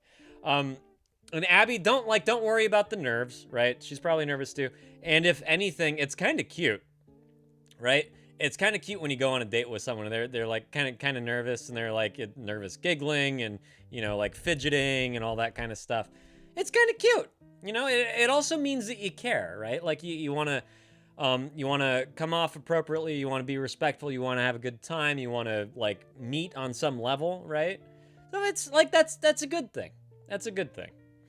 If you weren't nervous, if you're just like, yeah, whatever, it's just another fucking bitch, then I would be worried, especially if I was on the other end of that, Abby, it's not a marketing scam. Whew! Never know, man. Yeah, exactly. Right, Jen? That's it. Just means they care. It's awesome. Taz, I really think that is it. That a lot of people, regardless of sexuality, choose to go against societal norms and decides to go into the alternative communities, thinking that they are out of norm, when in reality they are just putting themselves in a different... Right. Yeah. I'm right there with you. I'm right fucking there with you. And also, a lot of these kinds of instances where people explore polyamory, they just like fully cement themselves in that lifestyle, anything like that. It's also typically I don't want to sound old-fashioned, but this is true. It's typically a kind of predictable response to something that happened earlier on in childhood, right? Like there's certain things that push people in one direction or another. And a lot of these people that are polyamorous, they're usually either afraid of being intimate with any one person. There's something that's really uncomfortable to them about that. Or they could be trying to regain some form of control over themselves that they perhaps lost earlier on in life. And this is like, I think the world of relationships and everything, I think it's changed in a really healthy way. I think that people are their own fucking professionals when it comes to what they want, what they're comfortable with, all that stuff. It's okay if you're polyamorous. I'm not doing that. And especially, Ion, we have you here, so I would love to hear your thoughts on all of this. Right. Should get labels for the type of monogamous relationship where someone cheats. Yeah, I mean, there are labels. It's called an infidel.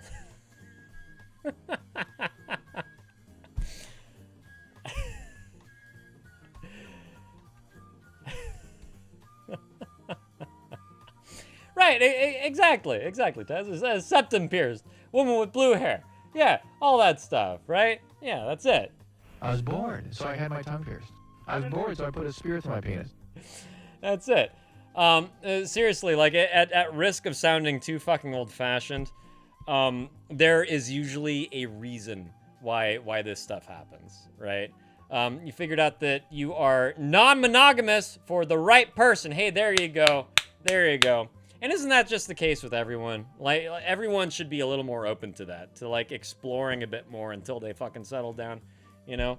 Don't ignore the fucking red flags, please. You know? Like, if they're a bastard, move along, please. I could never be poly. I could never be poly.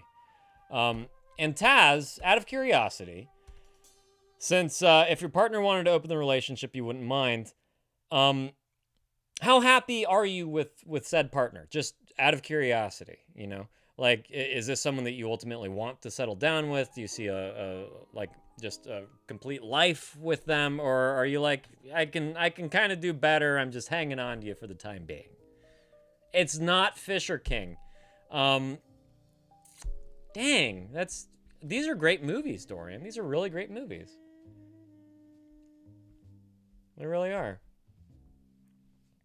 Yeah, Fisher King is excellent. I love Terry Gilliam. Anything Terry Gilliam, you guys. Yeah. And yeah, twit, you peg yourself, so why not, open the door to someone else doing it for you. Baby's day out. Yay, Ellie, here we go. Oh, man. Which, you haven't seen Fisher King, Foxy? It's amazing. Speaking of Robin Williams and Jeff Bridges, who personally, I think he's the greatest current living actor. Is Jeff Bridges to me. Check it out. It is so fucking good. Younger Jeff Bridges, not the youngest, not, like Last Picture Show or anything, but super, super young Jeff Bridges. It's an amazing film. It really is. It's super touching. Ellie. Hello. Hello. Oh, can you come a little closer? Sorry. Was it too much? No, that's much better. Thank you. Okay. My bad. It's a new mic. No, you're fine. Before we get into your whole thing, I'm just gonna read Taz's comment over here. I never go into a relationship with the intent of a filler. Okay. I date with intent. I see a future with Sid.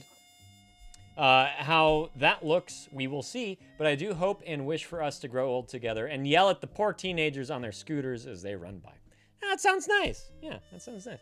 Just drift out into the sunset, screaming at the youth. That's the way it ought to be. You no good hooligan! Every time. You ought to be ashamed of yourself! Slow down! Rapscallion. All right, Ellie. What's going on? Well, I'm a whiskey deep, so, I don't know. I've been under a lot of stress lately with Mr. Ellie and finances and medical stuff and not having finances for the medical stuff and all this. So, and my house almost falling down and burning down. Yeah, resolving all these problems on your own. Yeah, and being alone. Yeah. Without support. So I've just, I've been so happy to have my escape which is my stream and my Twitch community, and this game. Yeah. And I mean, I feel silly talking about it like it's I feel really silly talking about it like it's a major problem. But honestly, in perspective, for me, it is. Yeah. Because when I got into this game in December, it helped. I all of a sudden I wasn't an alcoholic. I barely drink anymore, except for tonight, because But hey, that's what I'm drinking. But hey, what do you know? Cheers. I wasn't doing a copious amount of drugs. Not that I could afford a copious amount before, but You're a heroin addict. Yeah. And I just generally got my life together outside of the game, and I felt I wasn't feeling that loneliness and depression. It got me out of a big depression. The community did. And for this latest update to absolutely ruin everything, I'm like, my stream is just now taking off. And this is my rock, Right. My stream is my rock. And I'm so worried about losing everything. Because now not only am I worried about losing my health, my house, my job, my partner, now I'm worried about losing my escape and my stream and the things that I truly, honestly love.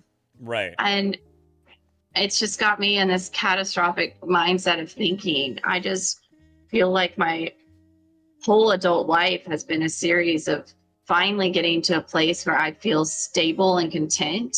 Yeah. And everything fucking it up. Yeah. And I'm just really worried about my mental health and falling back into depression and stuff. Right. Because I might lose it all. The main thing that I want to ask you about is, like the update, apparently, you guys, for Phasmophobia, did it kind of brick the game? Did it just like ruin everything that you've made this far?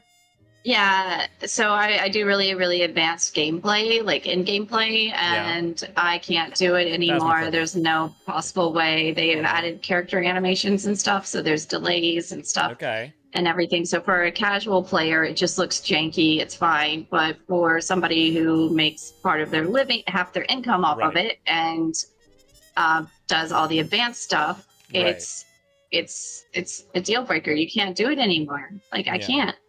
So was Phasmophobia the real thing that you think was bringing in and this is on Twitch, yeah?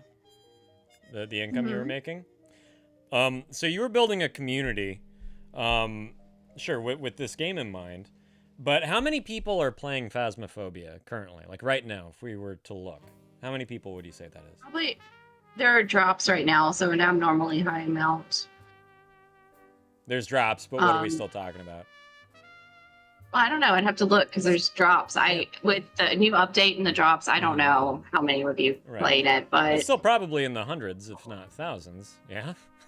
It's thousands for sure. It's Yeah. probably 10,000, maybe. Right. So how are you building a community, even though that many people are playing the game? Well, people come to me for Phasmo and they stay for me, which is There you comforting. go. Yes. But it's about getting new viewers and like Right. I was starting to get into YouTube content and everything. It's like shit. I have to start over.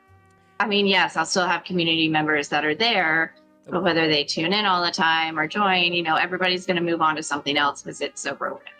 Yeah. Taz has a couple things to say. She says, when you are knee-deep in shit and shit keeps coming, close your mouth and raise your head up high so you don't taste it. I like that. That's good. And trying. Yeah, and Taz wants to know if they can address you. Absolutely. Yeah, Ellie, yeah. I would certainly say... As long as... Mhm.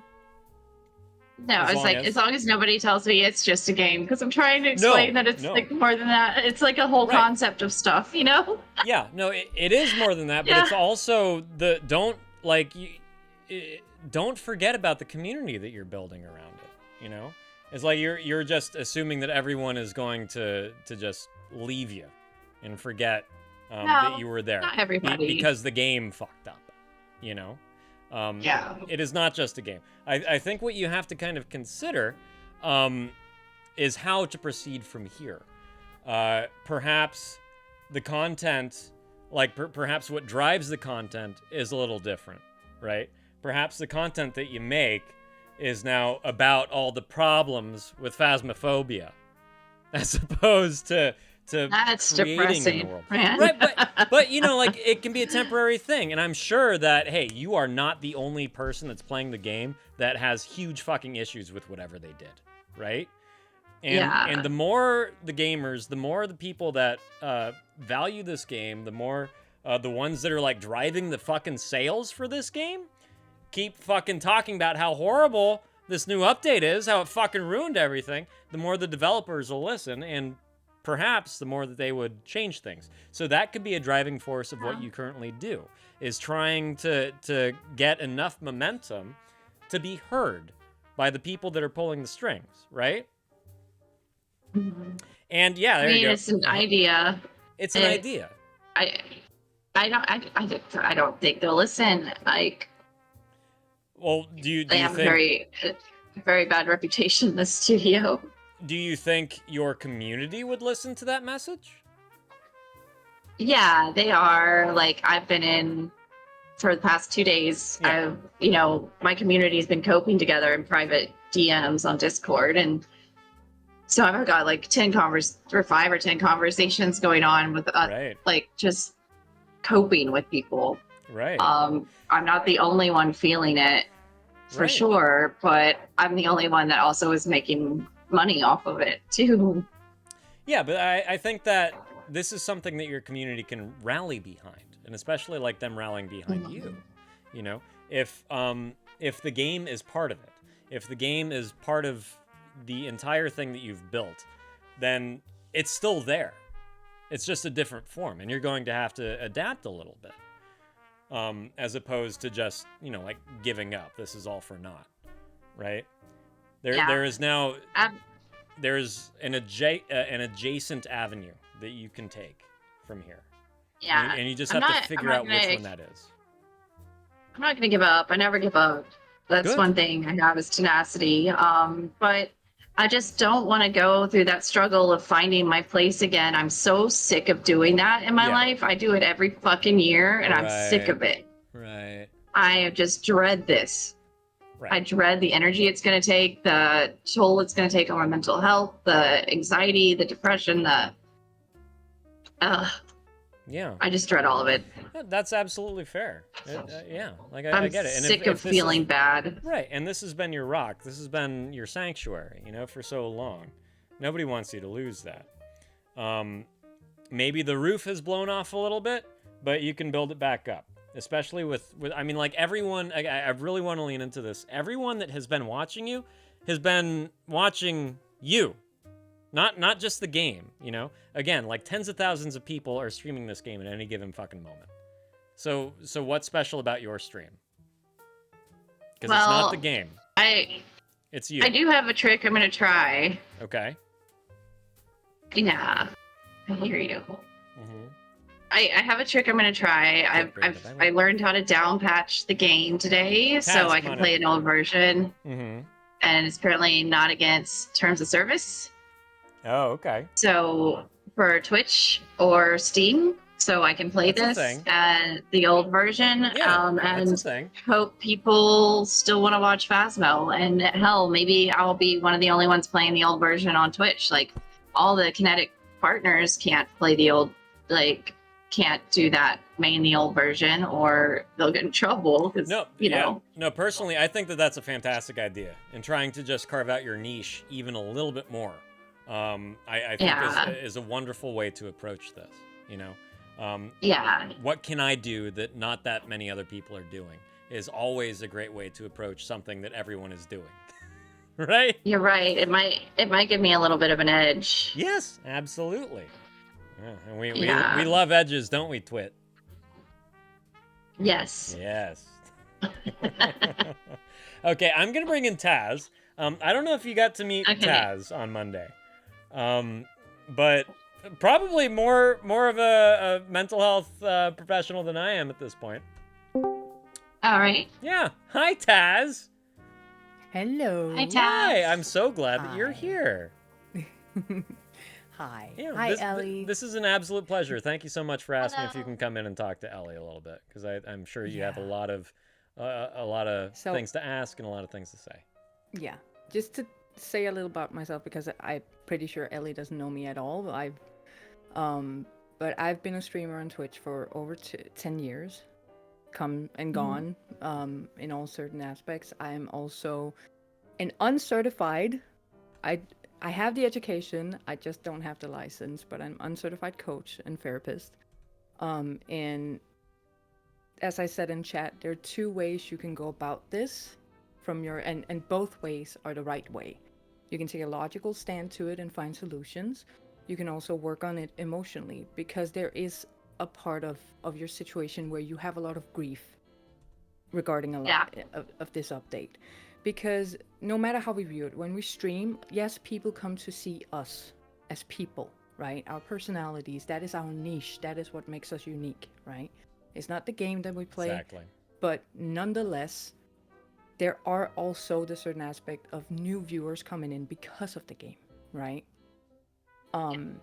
So I will say from a logical standpoint, as a streamer, there is no harm in repeating old content that you are proud of, and putting it out there again to promote yourself, whilst also simultaneously figuring out what a new thing could be. Like Pint said, you could legitimately make your new thing complaining about this update, right? But maybe do that. I don't know how much you stream. Do you stream every day or? Usually 4 to 5 days a week. I've been streaming off and on for 8 years, and this is the first community I've found a place in, honestly. Yeah. Yeah. And of course you're scared of losing that. I can completely understand Yeah. that. What I will say is that try and make the best of it, right? Like maybe 3 days a week, still stream Phasmo, and maybe bring viewers in your community, your friends, make it fun, right? And then the rest of the time have like promote that, hey, if you guys have like a free game on Steam that you want me to try out, please send it to me, right? Or let's watch Sam and Colby on Twitch tonight, right? Live on stream. Things like that. You're keeping it in the horror aspect that also brings the whole phasmophobia into it, right? But you're also creating something new and taking that out of it until phasmophobia can fix their shit. Does that make sense? Yeah, that does make sense. And you're still taking you're not taking a break from streaming, but you're taking a break from the thing that is actively bringing you down right now, while simultaneously also bringing your community closer by spending time with them in a different way. Right. Things are at least adjusting. They kind of Yeah, maybe you're right. You know, I'm thinking about what game to play next that my community will enjoy. Maybe it's not about the game, it's about spending time with them and thinking of things alternative to games. Exactly. And I mean, 100% what Taz said, the game is not unique. It's you that are unique. And you're the one that has collected all these people. You're the one that keeps people around. Right? Yeah, don't sell yourself too short.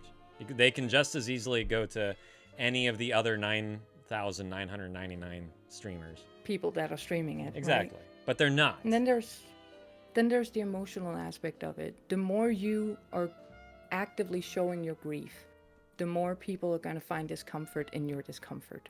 Right. My advice to you is that when you are live, make sure when you press that start streaming button that you are in your best self. Because everybody comes to see you, but they come to see you happy and healthy, right? Well, of course, one of the sharing is caring. Yeah. One of the compliments I get on my stream from a lot of people is how real I am. Like if something upsets me, I'm not afraid to share it. Like I've cried on stream a couple of times, like things like that. And that is So also completely fine. I have to be my best self in a way, but I can also show my emotions as well. And my community seems to enjoy that or appreciate it. Not always enjoy. They don't really enjoy when I cry of sadness, but exactly. But that was the route I wanted to go down, was that if take it from a viewer perspective. If you came onto a streamer that you liked and they for weeks I'm not saying a week, but for weeks have just been down in the dumps. They haven't felt like themselves like when you started following them. And they were, even though they were honest and real, they weren't the person you started following. It gets harder to support that, right? And I get changes happen and changes come and go, and you should be allowed to be exactly who you are, and especially if streaming is your escape from the real world, like the majority of us have it for, right? But It's like I just put my head up the real world's asshole when I do this stream. Yeah. Oh my god, this is not an Yeah. escape. But I'm not saying that you can't be real. I'm saying also consider, like, from a viewer standpoint, how real should you be, right? Right. Because there is Right. the grief period. You should be allowed to feel anything. Anything is valid when it comes to your feelings. Absolutely. And you should be allowed to express them also on your stream, right? And if you've built But I'm this... saying, for your community's sake, also have in mind that they're there for you, and if you are sad 9 days out of 10, it is hard to watch that as a viewer too, right?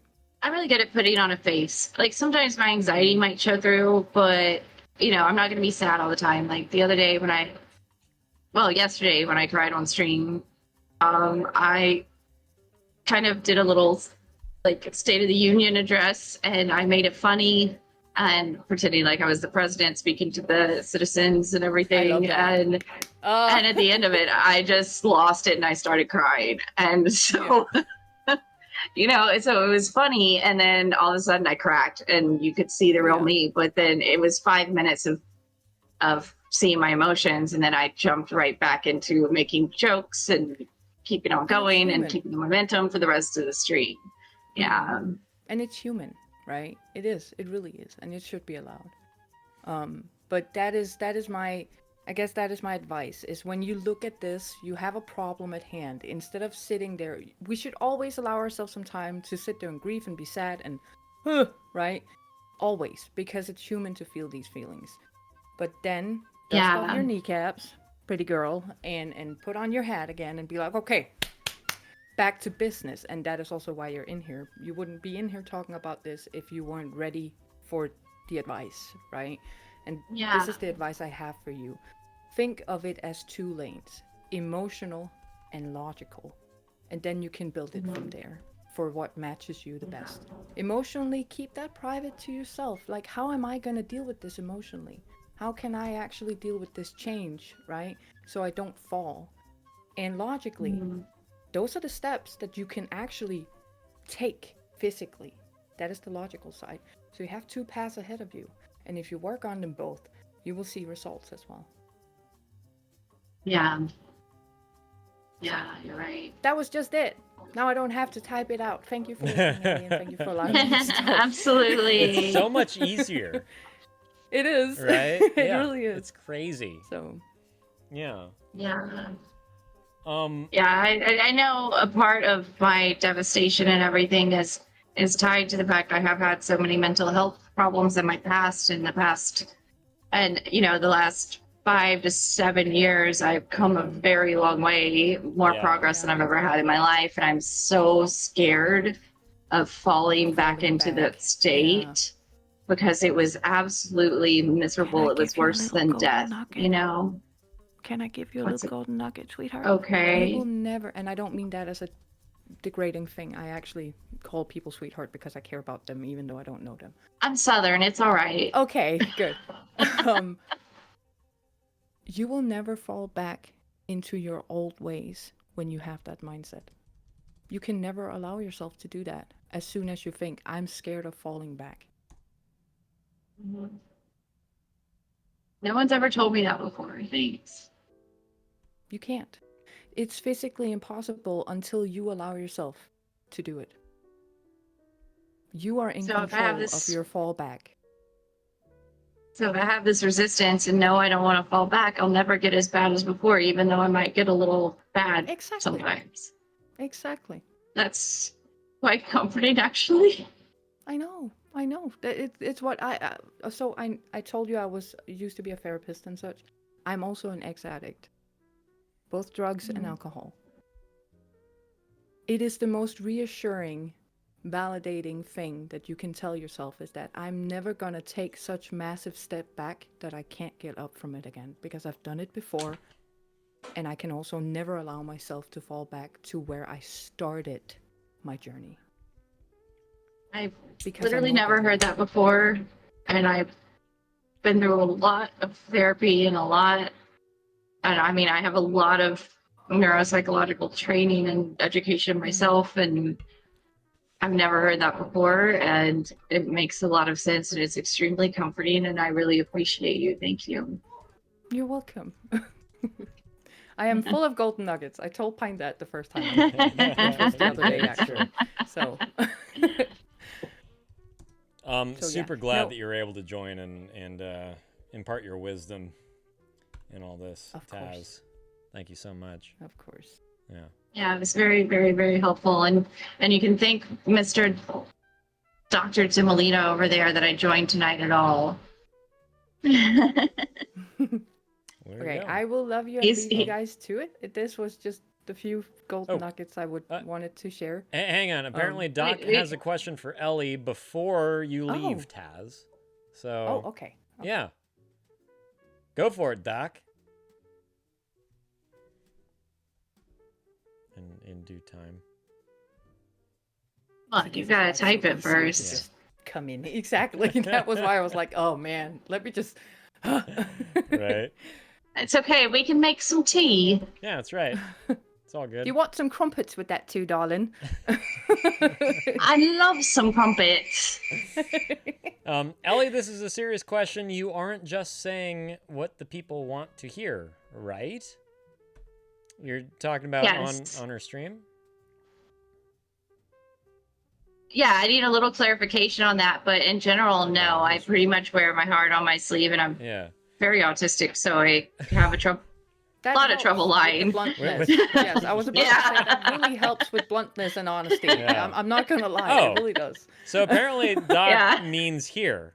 I would have no question of that at all, at least in here, Doc, for sure. And I mean, even like knowing Ellie, I would feel safe assuming that in her own stream, that she's perfectly authentic as well.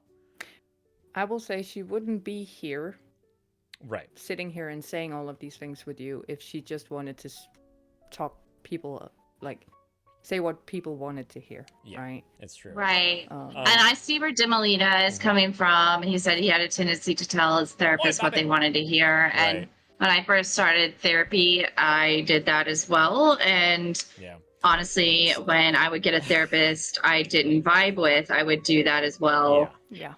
But I hit such a rock bottom that I had to let go of that control and just let other people take it. Yeah. That is the most common thing that happens within therapy and counseling in general, is that the person that is getting the counseling are just saying what they want to hear because it's a safety mechanism. They are trying to. It's an instinct. It's an instinct because being vulnerable and open leaves you up, leaves you up for grabs for danger, right? Absolutely. And I mean, especially from a male perspective. You kidding me? It's like we're essentially castrated as soon as we open up. You know? Exactly. So that is why we have a tendency when we have a therapist or a counselor or a coach, whatever it may be, to kind of guard ourselves. Until we reach a bottom like Ellie did, and we're kind of like, you know what? Take the reins, Jesus! I am over this. Right? Jesus Christ. And that is where therapy truly also helps, because people let go and they allow, and it is when people let go and put that guard down that they can actually get those perspective changes that are needed. Right. So this is true. Yeah. Also, Dorian typed this a while ago, but I just want to go back to it because it was a really nice note that she sent. Dorian said to you, Ellie, oh my God, it just jumped. Sorry, hang on. Goddamn chat. You found some tools to build up a foundation that sounds solid because you're loving it and it brings you joy and pride. The source that brings you that may change, but it is still that you built that solid rock. It can be sad and really heartbreaking to change the environment, especially when you love where you are, but you're building it up. And it's not a goodbye. This is an evolution. And people might come with you or maybe not, but that's okay. Either way. That's very true. What's up, Hassan? Yeah. Good to see you. Which Hassan is It this? is true. It is very true, right? And I do think that we kind of we owe it to ourselves to keep our authenticity. And if people decide, we're not for them, then we're not for them, and that's okay. There will be someone else that can find us in the meantime, that can enjoy us and accept us and interact with us for who we are and who they are. We don't have to please everyone. We don't have to be everyone's fan or friend, So it's all good. And as long as I really, really do think, Ellie, as long as you just keep doing what you have been doing, and I'm not talking about the game, I'm talking about the way you present yourself online, on stream, I think you really have nothing to worry about at all. I mean, this really means so freaking much to me.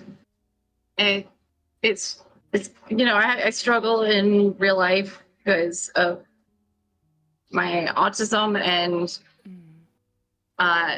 sometimes my sensitivity, and just I don't pick up on certain things, and I don't realize when I'm pissing people off or something like that. Like, I don't do anything bad, but I struggle to keep friends for more than a year. They kind of just ditch me, but I also tend to gravitate toward mentally unstable people, and online is where I find my stability. I've got friendships lasting 20 plus years from the internet, and wow, I guess from the good days of AOL, IRC, not AOL, IRC, ASL.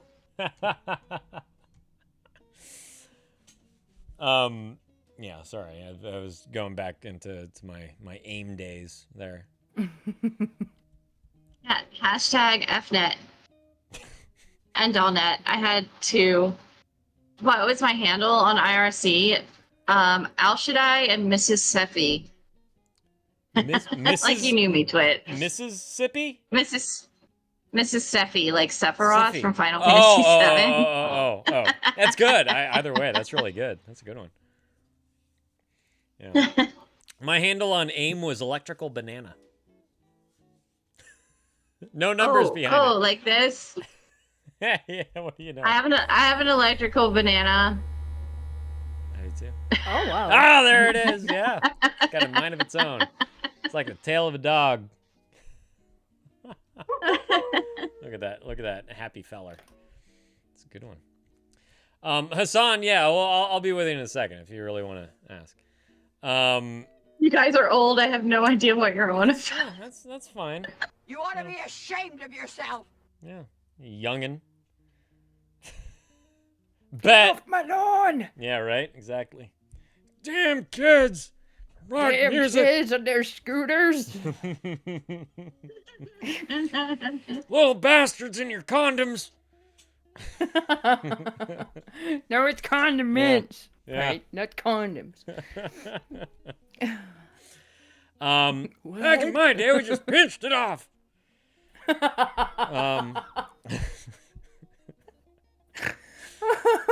Anyway, Ellie, again, this is all just. I think, you have a humility about you as well, and a bit of self-confidence that is affecting the way you perceive everything that's happening.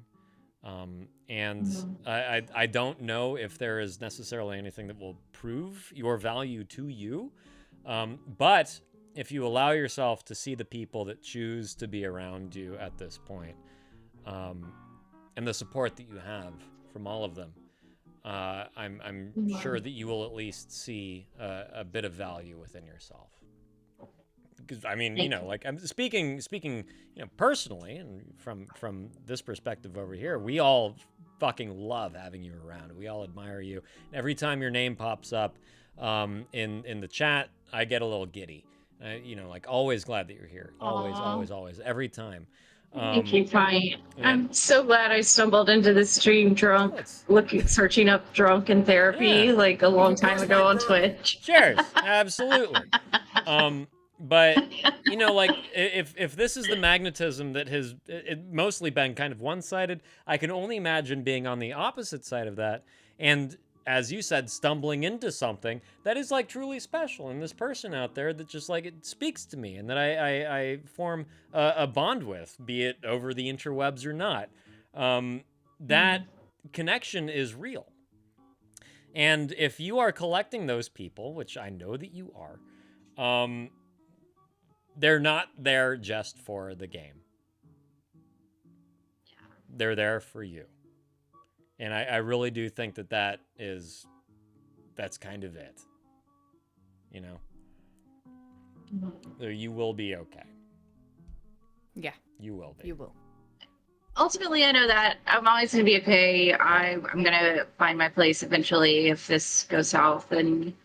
But I just don't want to go through the freaking struggle again. I'm struggling everywhere else. I just want one place to be nice. Right. Yeah. Well, also, though, when in doubt, talk to your community about it. Talk about changes that you're thinking of making. Exactly. Talk about the direction you want to take. What do you guys want to see me play? Like, exactly. Do you have... Like, I have a friend that he... Jesus, when Bobby. he streams... no, it's not Bobby. His name is actually Activator. He's a partner on Twitch. And he used to stream daily, but then because he works as a cameraman, he's been hired on multiple like... Yeah, the cameraman. Not in porn though, but... Bummer. Let's get to sex.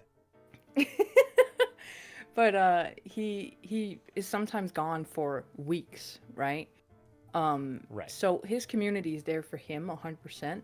And sometimes when he doesn't have a full-on like game that he can go through and play when he has his down periods, he simply just asks his community what free Steam games or cheap Steam games are available right now in the category I like. Yeah. And then they just flood him, right? And it's just that whole, it's community based. A lot of people think that Twitch is this golden mine where the 1%ers that are on the top, they didn't have a magical like algorithm or anything. They got lucky. And I'm sorry to put it out there, but they did. Right. No. I mean, it's like it's truly, true. You watch some of these guys and you're just like, I am so much more fucking entertaining than the bulk of these losers. And sometimes like I watch these streamers.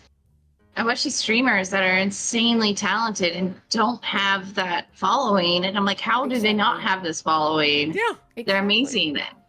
Yeah. Because Twitch is community based. You build your own community and you build people who are there for you, right? So, as I said, your thing, like Phasmophobia is a horror game, right? There's plenty of things like that you could do besides Phasmophobia. That's right. There is also elongated games, story games like Silent Hill or Resident Evil or... I would love Silent Hill. People don't watch me for my personality, Hassan. That's all I got, man. I don't have a face. That's for sure. I like Hassan already. I would say the only niche... I don't have a nice pair of tits. I got nothing. The only niche and the only game on Twitch where people don't watch for the person is actually in roleplay, specifically like GTA roleplay. Yeah. Right? They watch for the story and they watch to kind of stream snipe. They are interested in seeing their own like people in another person's stream, yada yada, right? Yeah. And and that is like I personally felt it because I started up on Twitch as a role play streamer, so it's kind of also personal experience brought into that. But I will say, figure out, like as Pine said, like talk to your community, put in a poll, like would you like to have like a random game day where you post free games on Steam that you want me to try out, or even just, you know, there's this stupid tree game going around now where trees apparently. Oh no, I will not play that. Like somebody tried to get me to play that on Steam, and they were cackling so evilly. I was like, I don't trust you. Is it a Christmas and, tree? and luckily it wouldn't work because I looked the game up afterwards and I was like, no, I would have fucking I would have broke my computer. What is? I don't know why I haven't played it, but it's that whole like try and because one of the things that I hear that you're scared of the most is losing the community behind that you've built up through Phasmophobia, right? You can still have it. It's just a matter of you kind of leading it in that direction of new possibilities, right? Also, and what you were saying earlier too, Taz, just with like these free games on Steam, we can have a poll, have, you know, all these recommendations. There's also like we have Zensuki in here, and Honey Bun Bun Bums, and you know, like there's people that we encountered that also have their own games on Steam, that they are like they're independent publishers and producers of video games. Ellie, do you have anyone like within your community that has built any games or code or done any artwork for games or anything like that? Not that I know of, like right off, but I would be happy to do a maybe bi-monthly showcase of indie games and put people from the stream in it. Right. I'd love to do that. See, you're already finding solutions, Ellie. Right? Look at you. Exactly. There you go.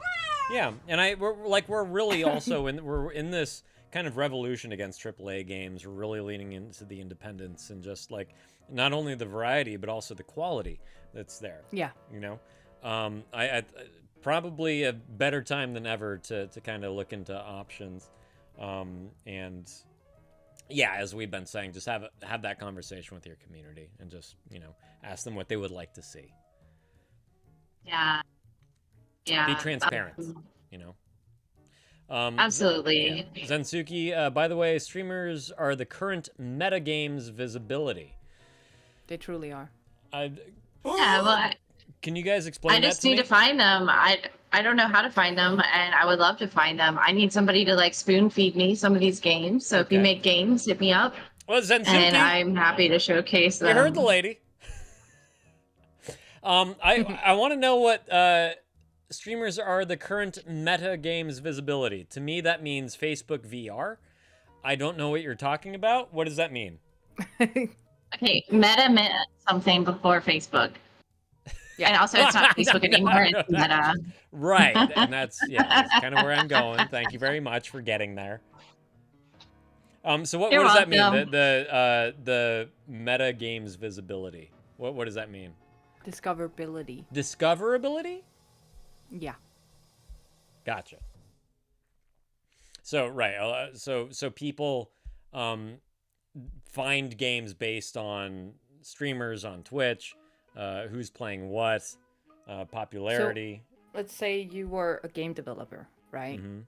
Your visibility for your game being played doesn't really come from you just publishing it on Steam. It comes from you reaching out to people who are going to play it. Right. And who better to play it for you than a streamer with a certain amount of viewers? Sure. That also, you know, it publishment and promotion for it, right? Right. So marketing is the whole exactly. Is the whole visibility. Gotcha. Like games would not be played, like newer games especially, unless they had a name behind them or a publisher that was popular, would not be played without streamers actively opening up the game at some point and promoting it to the viewers, right? And you know what? I would actually look forward to doing that because I love to help people. I love to help artists. I love to help people with passions. And I would 100% do it for free. You know, I'm thinking There about you go. Insum right now. You know, the streamer Insum, he's really No. big. He gets like 5,000 viewers per, you know, every night. Well, And good for him. he does so many independently published games, and Uh-huh. the way people find these games is because he decides to play them. Gotcha. It's really cool, and he's got a great personality and thoroughly enjoys every single game and is honest about them, and he's a great streamer. Nice. Well, that's good. He deserves the 5,000 viewers a night. Yeah, he does. Oh, He does. Nay, are you okay? That sounds painful. Ouch. Oh. Dang it. Take better care next time, huh? You know, they do sell bread that is pre-sliced. Just saying. I don't know if you're aware of this. Save her finger. Yeah. Buy sliced bread. Sliced bread. Yes, yeah. Exactly. That's it. Can you tell that Pie and I just met each other the other day? Like it doesn't feel like it. It's true. I just eat my bread like a candy bar. I don't know what you guys are doing with knives. Oh, like just a baguette, just a baguette. Yeah, it's just like a like a snake with an egg. Yes. Oh no, Bobby. I watched a video on American bread and it worked like a sponge. I mean, that sounds more Italian than American, quite frankly. It looked cursed. Are you talking about Wonder Bread? Is that what you're talking about? You must be talking about Wonder Bread. Guilty pleasure right there. I love me some Wonder Bread. I miss it. Hey, do you guys know where Wonder Bread is made? Twit? Wonder Bread, Jen? Ohio. No, you guys got... you guys got one guess. Where is Wonder Bread made? I used to know this, and I've forgotten. In my backyard. That's right. Jen got it. Oh my god. I actually used to know where Wonder Bread was made. So. Yeah. No, it's made in my backyard. It's true. I used to drive by the plant every fucking day. It's true. It would smell so weird. It didn't smell good. It smells more like beer than like bread. Well, it's yeast. Yeah, yeast. Yeah. You don't say. God, now I just want a fucking ham and American cheese sandwich. Hey, wow. All right. Yeah. I don't have any bread. Can you It's so import expensive that? here. Yeah. Dorian, in the Francophone part of Europe, this is crazy. A bunch of streamers decide what is the next attendance game. Is that like popular game? I'm driving Cray. It's always about simulation in a kitchen or a race with a weird body. I can't anymore. It's been 6 years. Same game again and again. Good ones are the punishing survival games. Yeah, like take any of the From Software games. I can't. I don't have the time. I can't do those. There's no fucking way. Give me a game with a decent save system and I'm there. You know? Yeah, I'm way too all over the place. As Sid would say. Yep. So, no, I shall love you and leave you two to have fulfill the conversation. Ellie, I hope you could take some of the golden nuggets that I have. If you have anything, We're very golden. She is the goose. I will eat some chicken nuggets for breakfast in your honor, but they will not be gold. They will be golden-ish. Yeah, right, Dorian? You know what? That's good enough for me. What I was about to say, if you want to reach out at some point, feel free to do so. Oh, that's very sweet. Thank you. Yeah.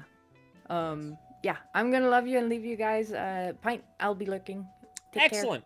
Thank you so much, Taz. I really, really do appreciate you and your wisdom and your thoughts. Of course. And just, yeah, I mean, like, this is, you're really making this whole community kind of live up to its name and to my whole concept behind it. It was like, it really is a group effort, you know? Like, it takes a village. It is. To raise a person, but it also takes a village to make someone just be okay.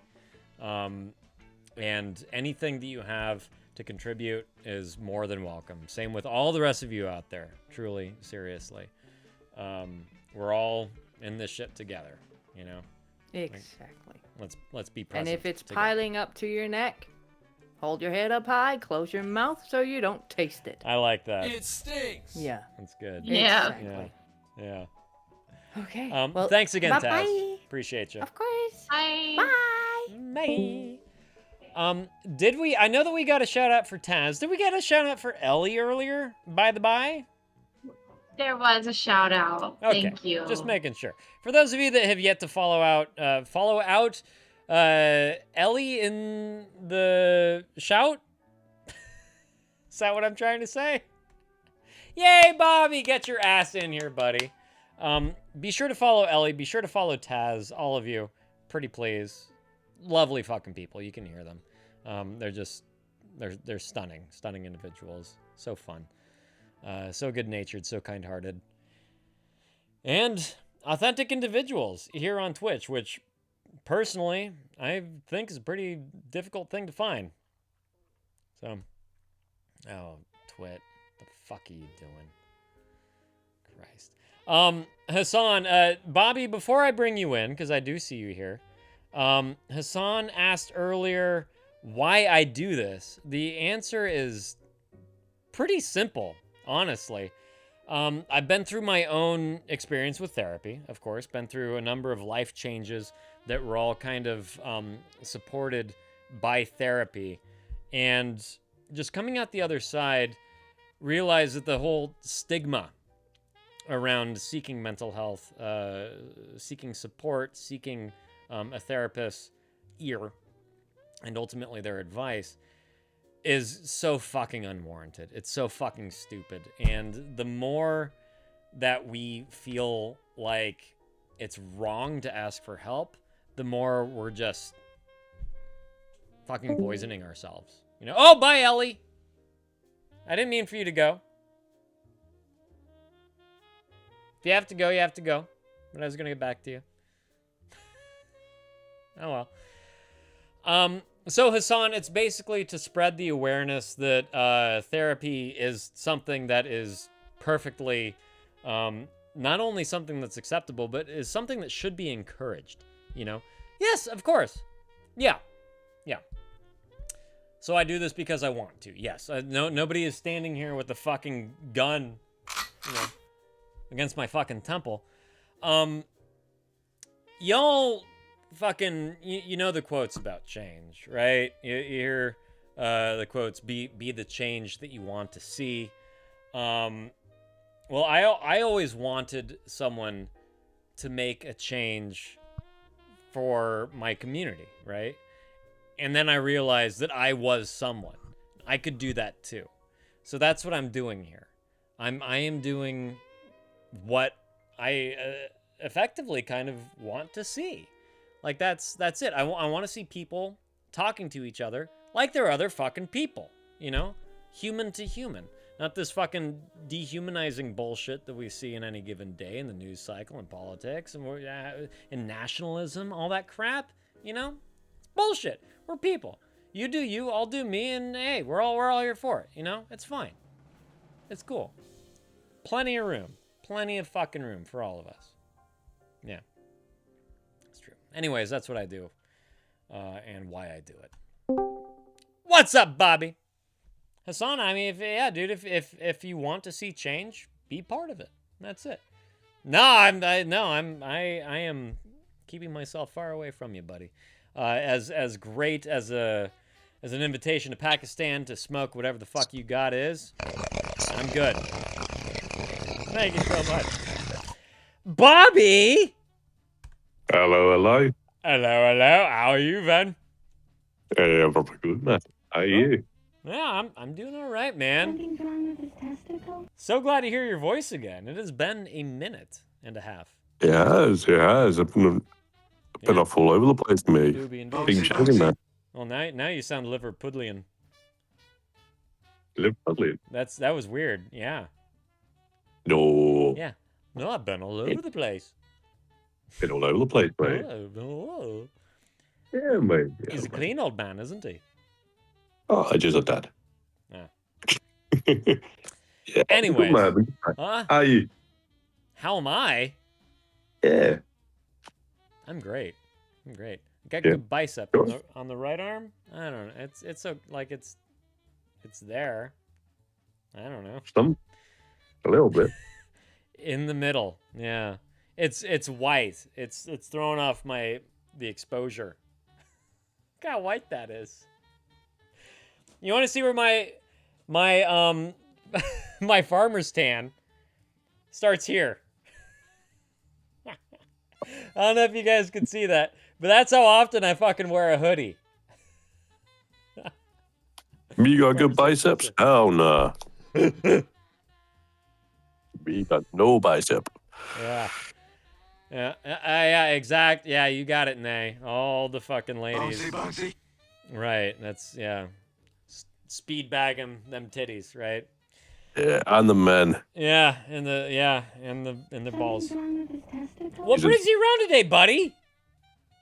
I'm bored, mate. I just got back from work. Great. So glad you're here if you're bored. Mate, it's usually me taking a shit or I end up here. I think I would rather you tune in while you're taking a shit than you tune in when you're bored. No, I'm not bored. I actually have time. Because that's an insult, you know. No, I actually have time today. And I never usually. I've been busy for a while. Whatever. Yeah. Man, I got put on night shift, bro. So I was a night shift person for a while. You've been doing night shift. Yeah, bro. Wow. Bro. Yeah. At the Amazon warehouse. Yeah. I was there. Oh no, Ellie! Shit! Oh, you gave us a fucking French goodbye. I was like, this bitch ain't French. I may or may not have been at Amazon warehouse. Right. I don't know. Maybe not, dude. You can just fucking say if you worked for Amazon because Bezos ain't gonna give a shit. Are you kidding me? Yeah, you'd be fucking surprised. Right? Yeah, you would. Yeah. Be like, oh, is this guy laying down a towel for me to walk on while I inspect said warehouse? Oh, Dorian, are you leaving? You don't have to. Do you have to leave yet? I haven't heard from you yet. Come on. How is the new job, Bobby? Yeah, it's good. I'm now in recruitment, so that's cool. You're already recruiting other people? Yeah, man. Wow. I'm bringing in the graduates and stuff. So I'm now a funny recruiting person. Yeah. And dude just works in human trafficking. Oh my god. That's all. Yeah. He's just that's exactly spin it. towards a capitalist corporate. Yeah. No, he's lying. He's fucking lying. Yeah, man. Yeah. Now I'm a funny corporate person now. You're a funny corporate person. Yeah, what do you wear to work? Person. You wear a 3-piece suit with a fucking propeller hat? I wore a Slipknot shirt with a hell of a bunch of rings, some DCs. I'm not even lying. I can wear what I want. I got my ears pierced. I've got earrings now. Wow. I'm getting tattoos. I'm sorry. I'm bored, so I put a spear through my penis. Nice. I've got a humongous back tattoo. I can't wait. Really? Did you really? Yeah, no, I'm getting one. Yeah. You're getting one or you got one? Literally on the 17th. It's booked in. Of May? Yeah. What is it? What are you getting? It's like a huge... I'll show you. Go ahead. I got like a template that I used to send it. Do it. Yeah, I'll put it in the chat. Yeah. I'll show you. Chit chat. Yeah. I know. I want to see too. Right, Jen? Yeah. So this is what I'm going to go for. So I've got this. I'm getting 3 pieces done. You're getting dark fairy wings on your back? It's a butterfly. Thank you very much. It's a what? It's a butterfly. That's flown through a fire? Yeah. It got a little too close to the burner? Yeah, and then a moon magically showed up above it. Yeah, right? Yeah, it's clearly a moth, not a butterfly if the moon's out, dude. You got to get that right. Oh, hey, welcome back, AK. I'm quirky and edgy. Leave me be. Sure. I'm edgy. I'm super edgy, bro. Look, I got an earring now. I'm cool. I'm hip. Well, I guess the sun is on the shoulder. Yeah. I'm not getting old, bro. And- That's not happening. And you have a ring of thorns around your forearm? Yeah, it's got Will? roses on there too. Nice. Is that for Mama? Yeah. Yeah. It's cute. I'm very proper cute. edgy, bro. Don't like that stuff. Yeah, this is like some 1997 stuff going on here. And I'm not complaining. This is crazy. Mate, I'm going to see loads of acts soon, which are all that based around that time, so it doesn't really matter. Loads of I'm going to see acts? Mate, I'm going to see Offspring. Oh, okay. And you're going to take your shirt off at the Offspring show? Yeah, man. I'm going to show my tits. Okay, and your back tattoo. Yeah. It's very masculine. I'm gonna purposely look away from it and just purely aim the tattoo at the whole time. Gotcha. Yeah, nice. Yeah. That's a good idea. That's a good idea. And I'm also looking at going to the System of the Down. Oh, System of the Down? Oh, System Down or whatever clearly a fan. variation. Whatever variation. I'm there for Queens of the Stone Age. Hey, there you go. Yeah. There you go. Queens of the Stone Age. You're my main offender, buddy. Oh, that's the Hives. I have to pee. System of the Downs. Exactly, Quit. Thank you. And my molars are floating. I can barely think. I'll be right back. Bobby, No I'm worries. leaving the stream in your very capable hands. This is beautiful. It's only been 7.5 years. Don't do me wrong. 7.5 years of this. Beautiful. I know. All right. So, everybody, welcome. Welcome to the Bobby Show. So, this is a very spiritual moment for me. So, I want you all to think, what is one useless thing you'd bring to a stranded island? You're in the middle of nowhere. You ended up on an island. You don't know where you are. However, what's one useless thing you would bring with you? For me, it would be a bunch of alcohol. And I'm just going to get seriously fucking bit. Yeah, Twit's getting a pocket pussy. A pocket pussy. See, Twit knows what's up. What's the most useless thing you would bring, but you think, is that really useless? Exactly. Well, now the alcohol for me is useless because I'm not planning on getting off. I'm just going to drink until I'll forget that I'm there. I have no intention of leaving the place. I'm just going to get seriously hammered, and then we'll work out whatever after. I'm not going to use it to make fire. I'm not smart like that. I'm a very simple man, very special man. But free to drink and forget about everything. A spork. Ooh, spork's a bit crazy. That's very out there. What makes you want a spork? Now, you can't copy me. That's cheating. You have to think your own one. I don't make the rules. I just made the rules because I run the show, and this is the Bobby Show. This isn't the Drunk Therapist no more. This is the Bobby Show, so it's completely okay. Yeah, no digging. You're not digging with the spork. I thought you were going to bring your balls. I was about to say, fuck. But you're going to bring juggling balls. Very nice. Can you juggle? Or are you going to learn to juggle? I can't juggle. I'm too thick for that. I'm a bit special. I drop the balls, hit myself in the head. I might bring juggling balls. I also have ADHD. So, there you go. Bring a winter jacket. Oh, ooh. Oh, it used to be a circus act. Oh, sick. Oh, what? I might have to steal your juggling balls. I might stab you with a spork. I'm going to take Taz's spork and go running with it. A winter jacket sounds funny. I like fur. Don't really know where I was going with that. Oh?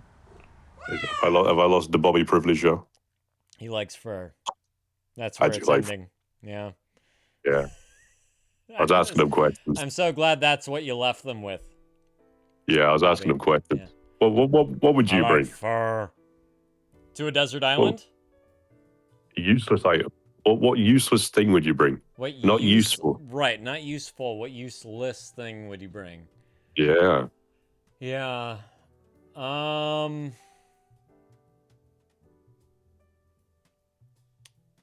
That's a really good question.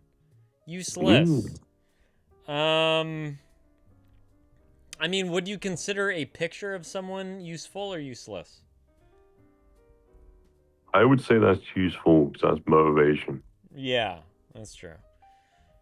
Maybe you could bring your favorite movie with you, but just the DVD. But, right, but no player, no TV. Yeah. Yeah. Like, oh no, Freddy AK, that's horrible. Bring Freddy Got Fingered with you. Hey, you know that's my favorite movie. I knew it. Daddy, would you like some sausage? Daddy, would you like some sausage? Dear God. Yeah. R.I.P. Or the Rip Son of the Torn. Mask. Huh? Son of the Mask. Even better. Malibu's Most Wanted, baby. Oh, That's say it. less. That's I'm the so one. in. That's the one. I'm gonna cheat, and I'm gonna enjoy myself and bring a Blu-ray. Just a hump. Oh, I'm just gonna bring the box. I'm gonna leave the disc. Oh yeah, there you go. There you go. Yeah. Memories. AK, do tell us the funny story about the frat door questions. Come on. Oh, Zensuke, come on. I know you would. Dude, don't sell yourself so short. I mean, I could sit on you. You know? Does that sound useless to you, buddy? Mine's actually a cannibal. You could nibble my toenails, you know? Because I'm not bringing a nail clipper, right? That's useful. Yeah. Except hang on. Is there a tree on this desert island? Ooh. Yeah, there is a tree, but Okay. it only screams mean things at you. Oh, okay. Well, but having toenails might actually be useful.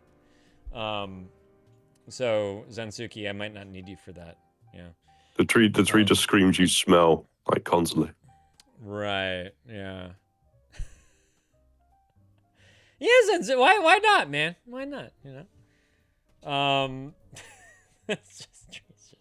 You ought to be ashamed of yourself.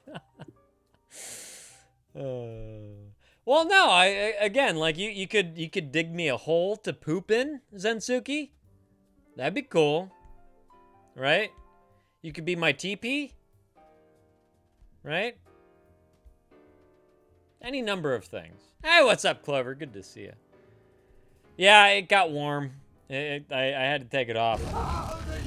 Just like being in the proximity of a real fucking therapist. It just made me sweat balls. Oh, are you on about me? Yeah. Something's wrong with his testicles? No, I'm talking about Taz. Thank you very much. I'm quite the therapist. You're just a fucking wannabe cool boy with your back tattoos. I'm not a wannabe. I will be. I'm gonna be so cool, bro. When I get this tattoos, man, my life's gonna be complete, man. Yeah. What else do I need? You're going to be such the man whore. It's I don't need it. Oh, no. I don't need it. It's just the aura. I don't need it. Yeah. Do you know why I don't need it? I have a missus. Oh, do you now? Yeah, I have a girlfriend now, and it's going well. I thought you were talking about a mom. Oh no. Oh. So you have a new girlfriend since the last time we spoke. Yeah, this one. The last one, she was begging you to get off the can. Yeah, the last one. Yeah. Yeah. The last one was a bit nutters. They didn't like poor people, which did go well with me because yeah. Yeah. So this one's different. It's just nice. That's she's good. nice. It's going well. Might actually move in with them. Really? So yeah. Wow. So that's yeah. How long you been seeing her now? About 6 months. Gotcha. That's amazing. When you know, you know. And, yeah. How long has she been knocked up for? Luckily, the morning after pill exists, and it's not too expensive here. Good on you. Yeah. Is it even free there? Could it be? It's free in some places, I think. Wow. They cost like 10 quid here, so like maybe like $13. Incredible. How much did it cost there? Well, the only time I've ever had to buy it, it was $65, and that was pretty pricey for a 17-year-old's income. Yeah, that was 2004. 65 fucking dollars. 65 fucking dollars, yeah. Fortunately, because here's the thing, some states you actually require a prescription for the morning after pill. What the fuck? No, you can buy it over the counter here. Yeah, no, fortunately I'm in California, so I can buy it over the counter here, but that's not a federal thing. As a matter of fact, I mean, there's been this whole fucking attack against the morning after pill, against abortion pills and stuff, and just recently, I'm so glad the Supreme Court actually reinstated mailers, abortion pill mailers. As well as morning after pill mailers. They are two different things, you guys. They're two different things. You did. I pay way too much attention to U.S. politics. I am so fucking sorry. You have no idea. I'm so sorry. I watch a lot of Philip DeFranco. So I've always watched him. So I always keep up to date. Who's Philip DeFranco? You don't know? No. Philip DeFranco. Oh mate, he's old school YouTube. I mean, with tattoos like that, I thought you were gonna say I watch a lot of Rachel Maddow. You're so old. I don't know Philip DeFranco. Yeah, man, Philip DeFranco.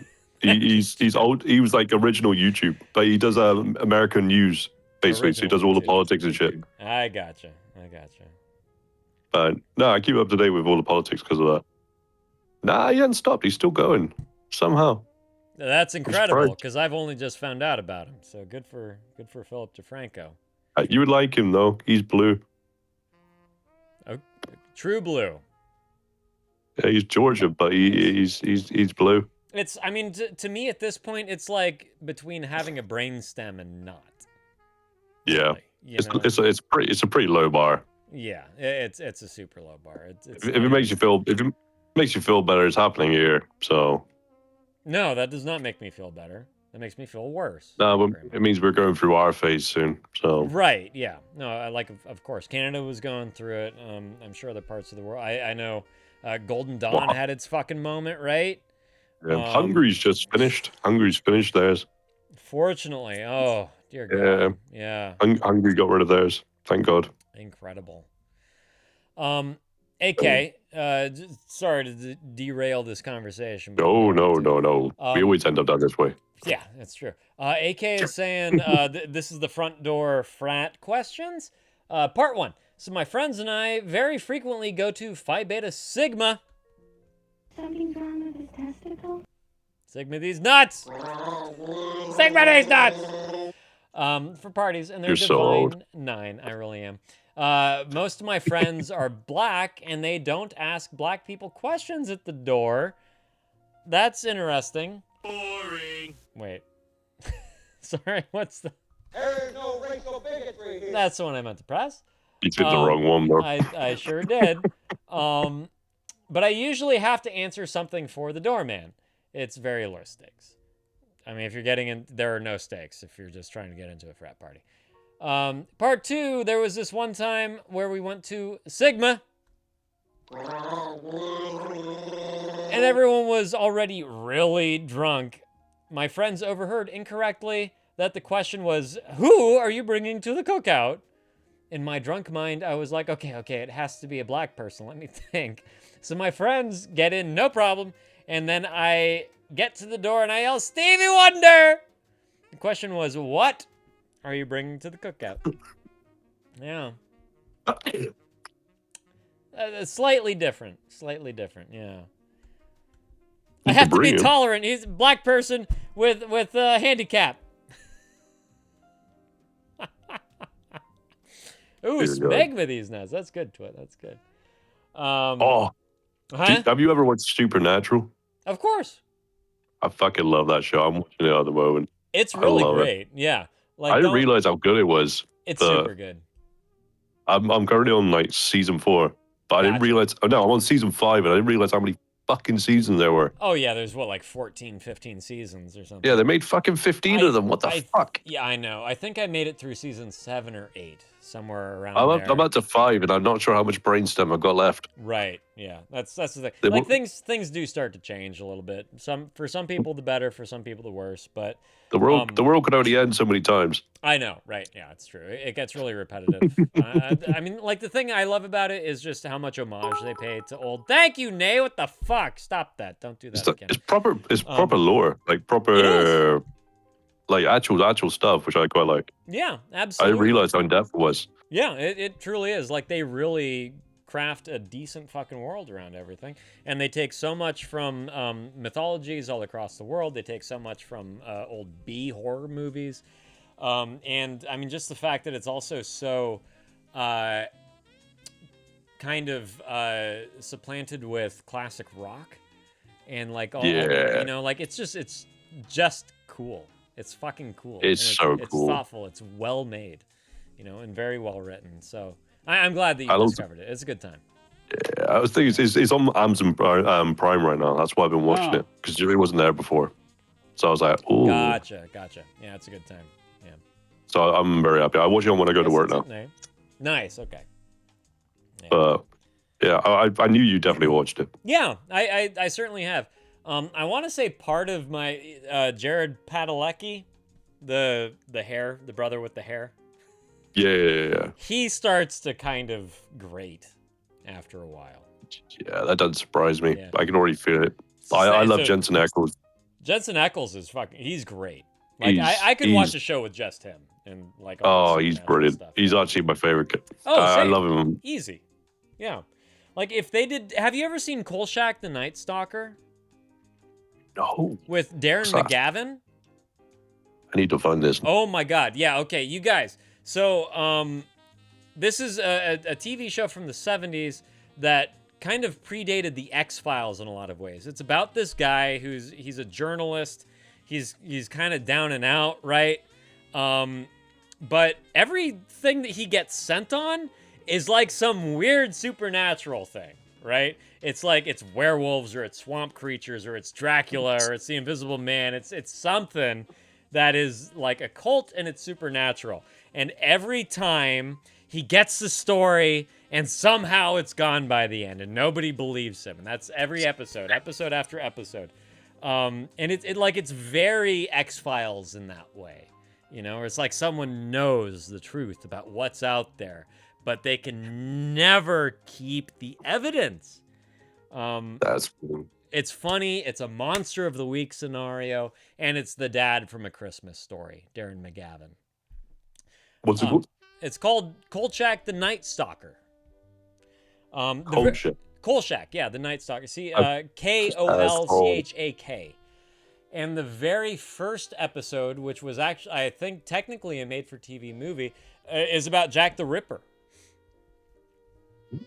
Yeah. Oh, don't tell me I would make a great Pee-wee name. I have Clocky out in our living room. That's our clock that hangs over the door. I have Clocky. Clocky! Ooh, actually, I want your opinions on this because I pissed my housemate off doing this. Uh-oh. I refuse to go and watch the new Michael Jackson movie. You what? I refuse to watch the Michael Jackson movie. Is this a setup for a joke? No, genuinely. Yeah. They wanted me to go and watch it. I refused to go because I don't agree morally with it. Supervisor? I just spat. Your supervisor wanted you to go watch the new Michael Jackson movie? My housemates. Oh, housemate. I don't know why I got supervisor out of that. Yeah. Why? Are your are your housemates pedophiles? That's what my opinions are on him. Yeah. But not all of them. Not everybody agreed. Yeah. So I was interested. I think I kind of knew your opinion, but Natch. It just interested me why people are so eager to watch that film. I mean, he's a superstar, you know, like that's it. His celebrity is legendary, and it's going to continue, you know, and that's it. He's done a lot for communities in terms of like the community, like the black community, etc. But I just can't agree with the person. No, of course not.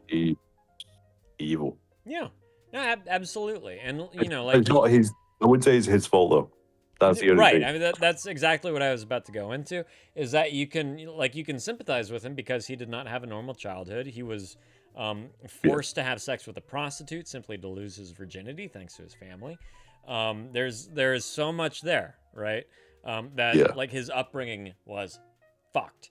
So of course he would have some arrested development. He would have some delayed development going on that would hold him back from like being a normal adult, quote unquote. But that doesn't mean that the concept of right and wrong is lost. Yeah. You know, we can't use these things as an excuse for behavior, for sleeping in the same bed with a bunch of children when you're in your 30s. You know, strange children. It is bizarre at its best. Yeah. Right. So no, I'm not going to watch a fluff piece on Michael Jackson. If there was more of an actual story of him, yeah, then maybe. But they cut all that shit out. Right. Sure. Yeah. Of course. The same with Elvis as well. I don't fuck with Elvis. Yeah, Elvis is fucked up too. AK, you had your first. How did it go? Having your first work day. I mean, before we get into anything about Elvis, like Elvis was a fucking cover artist. And people don't even realize that. People think that he was doing his own fucking music. He just covered a bunch of black artists and like became the person that wrote the songs. Yeah. Stole. Yeah. And then nonced as well. And nonced, exactly. Yeah. Yeah. Jerry Lee Lewis. Yeah. God. Yeah. All those fucking guys. Did you see... Oh, I did, Jen. Did you see the video of Mark Mothersbaugh and Kate Pearson at B-52s with Fred Armisen doing the theme song live? I certainly fucking did. I really want to watch that. And then later I saw Danny Elfman doing the theme from Pee-wee's Big Adventure. This is back to Pee-wee. Ah! Yeah. Oh my god, what? No, I'm related. Or oh, I was just gonna say I grew up on Pee-wee. I fucking love Pee-wee. He is. I will stand by Paul Rubens, and I will say that he got shafted, right? He was a guy going out for a wank in an adult movie theater. There were no children involved. There were no people involved. He literally went to a porn theater that happened to be illegal where he was. But it literally an establishment meant for grown people to jack off. A porn theater? Yeah. What? He went to an adult They theater. exist? All over. They still do. They exist?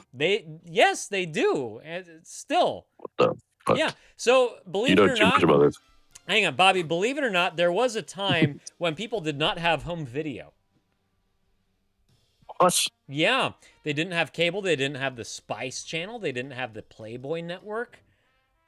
Do you know that these were things that existed? There were no DVDs. There were no VHS. There was no Betamax, even. There was no Laserdisc. How far back do you want to go?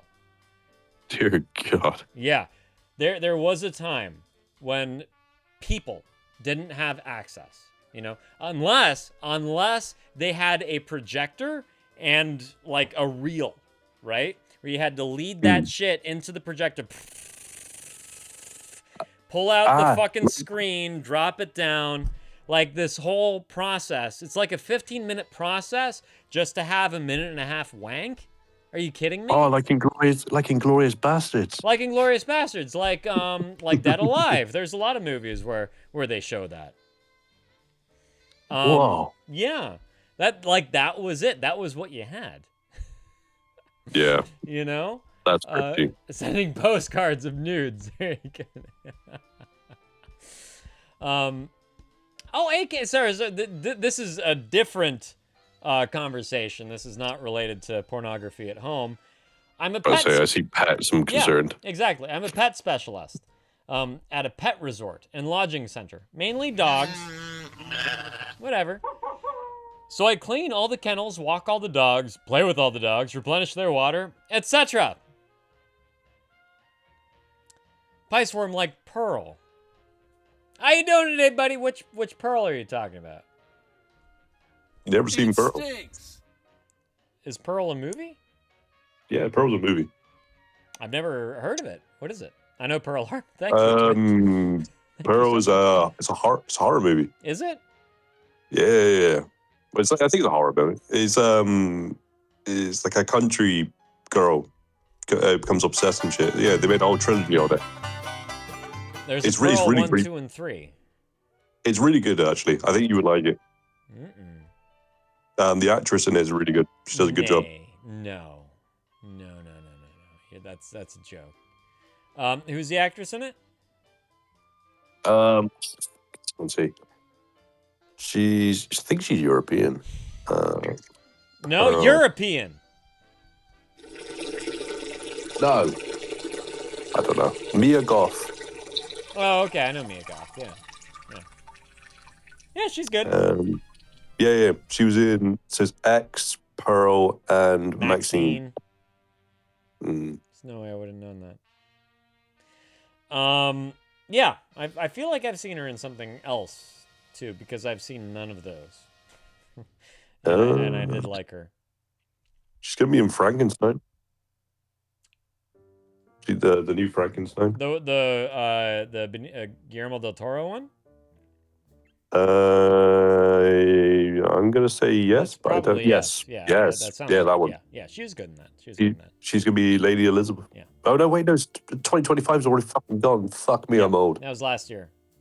Oh my fuck, I'm old. Jesus geezer. Christ. You ought to be ashamed of yourself. Jesus fucking Christ, old 2025's already gone. Yeah. Fuck. Hooligan. Yeah. Bro, I'm just like Christ just then. What the fuck? You're wrinkled and nasty. Disrespectful, disgusting man. I'm 24. What the fuck's happened? Wow. God. Last time I checked in, you were 17. I know you were talking to me at 17. And you sounded the same, which is crazy.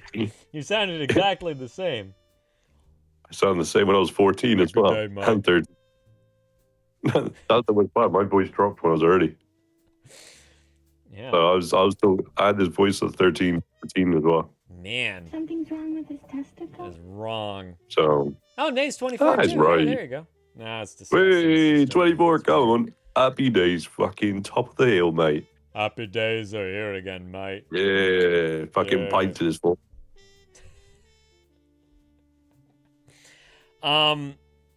Bobby, would you hang on a second? Because I need one more beer.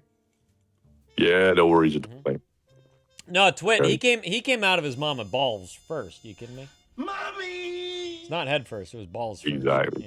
Yeah. Exactly. That's why his voice So when you sounds go when you come back to the UK, mate? Me? Yeah. I got no plans. I have plans to go to Prague. Not the UK. Prague there. Yeah. When? Yeah. I think September. Oh, ooh. Yeah. Prague's lovely. My housemate just came back from Prague. He loved it. I told him to the go. one that also loves Michael Jackson? Yeah. No, I told him to go. He was going to pick between Vienna. He was going to pick between Vienna and Prague. And I told him Prague. Nice. Yeah, I want to It's do better. both Vienna and Prague. Do you have a preference between the two?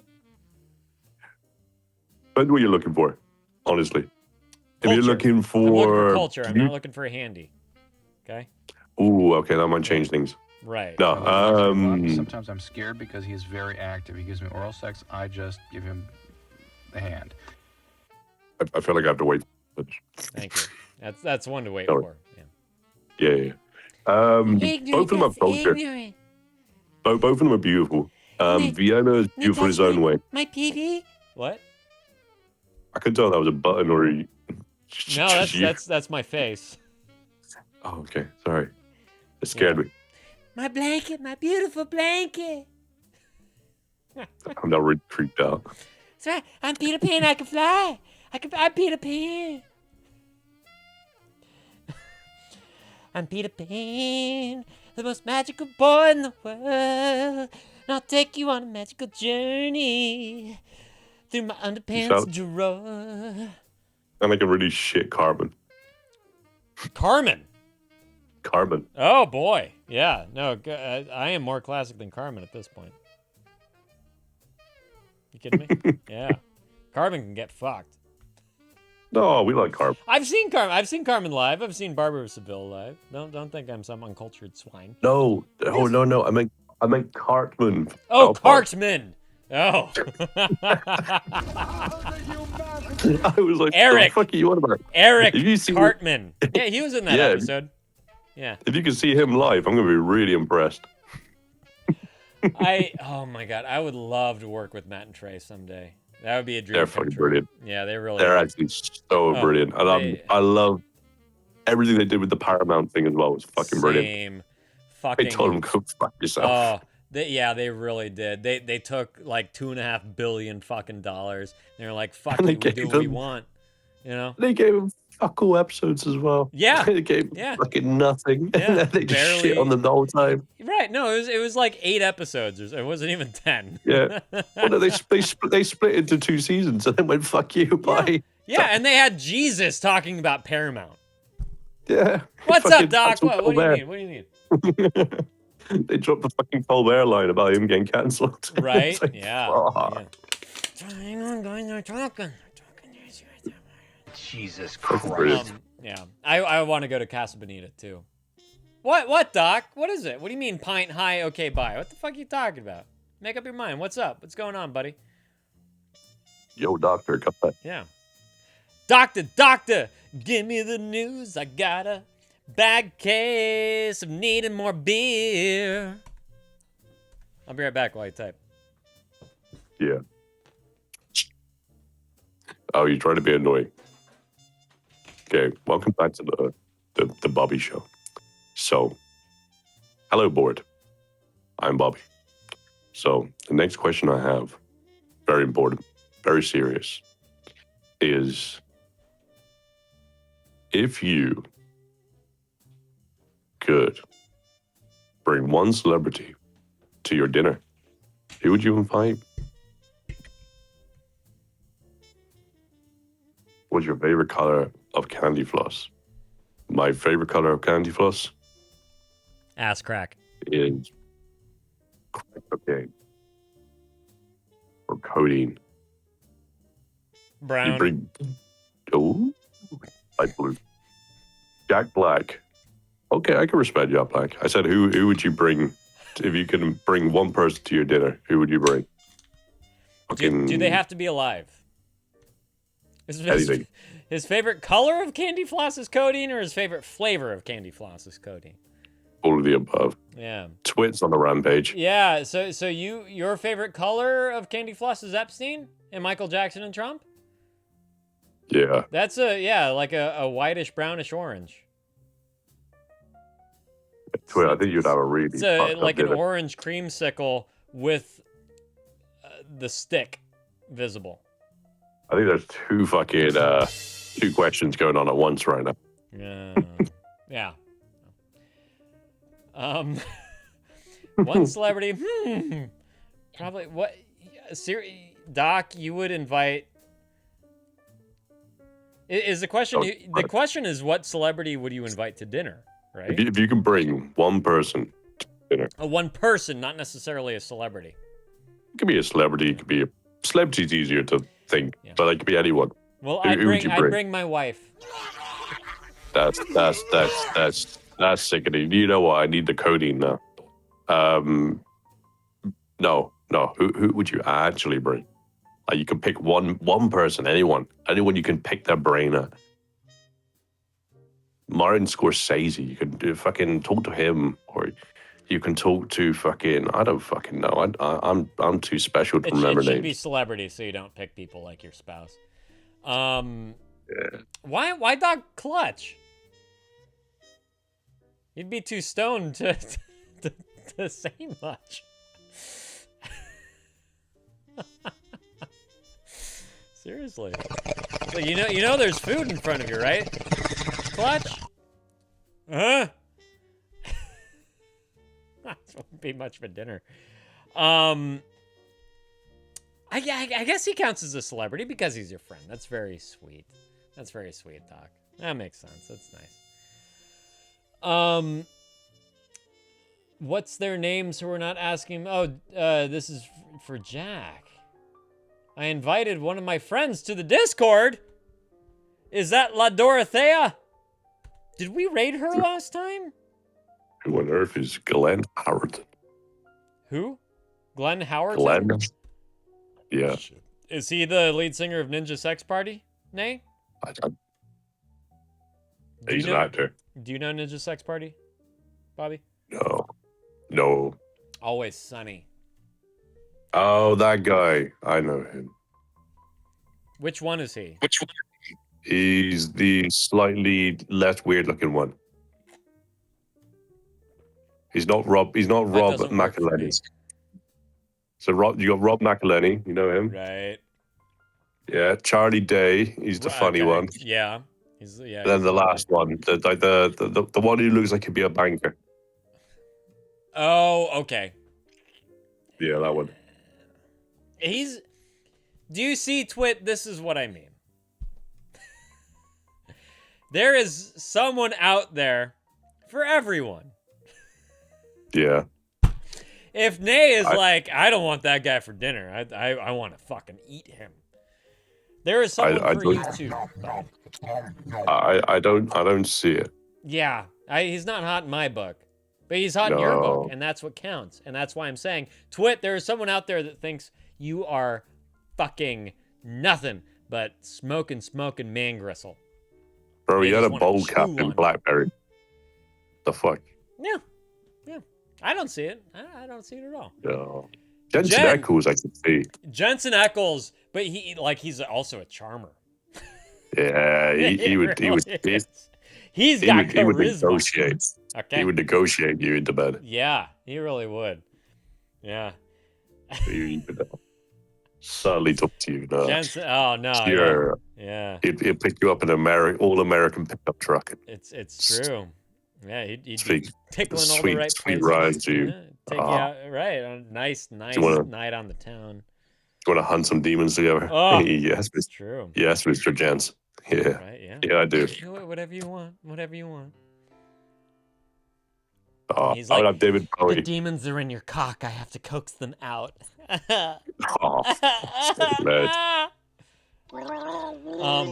Did you say David Bowie?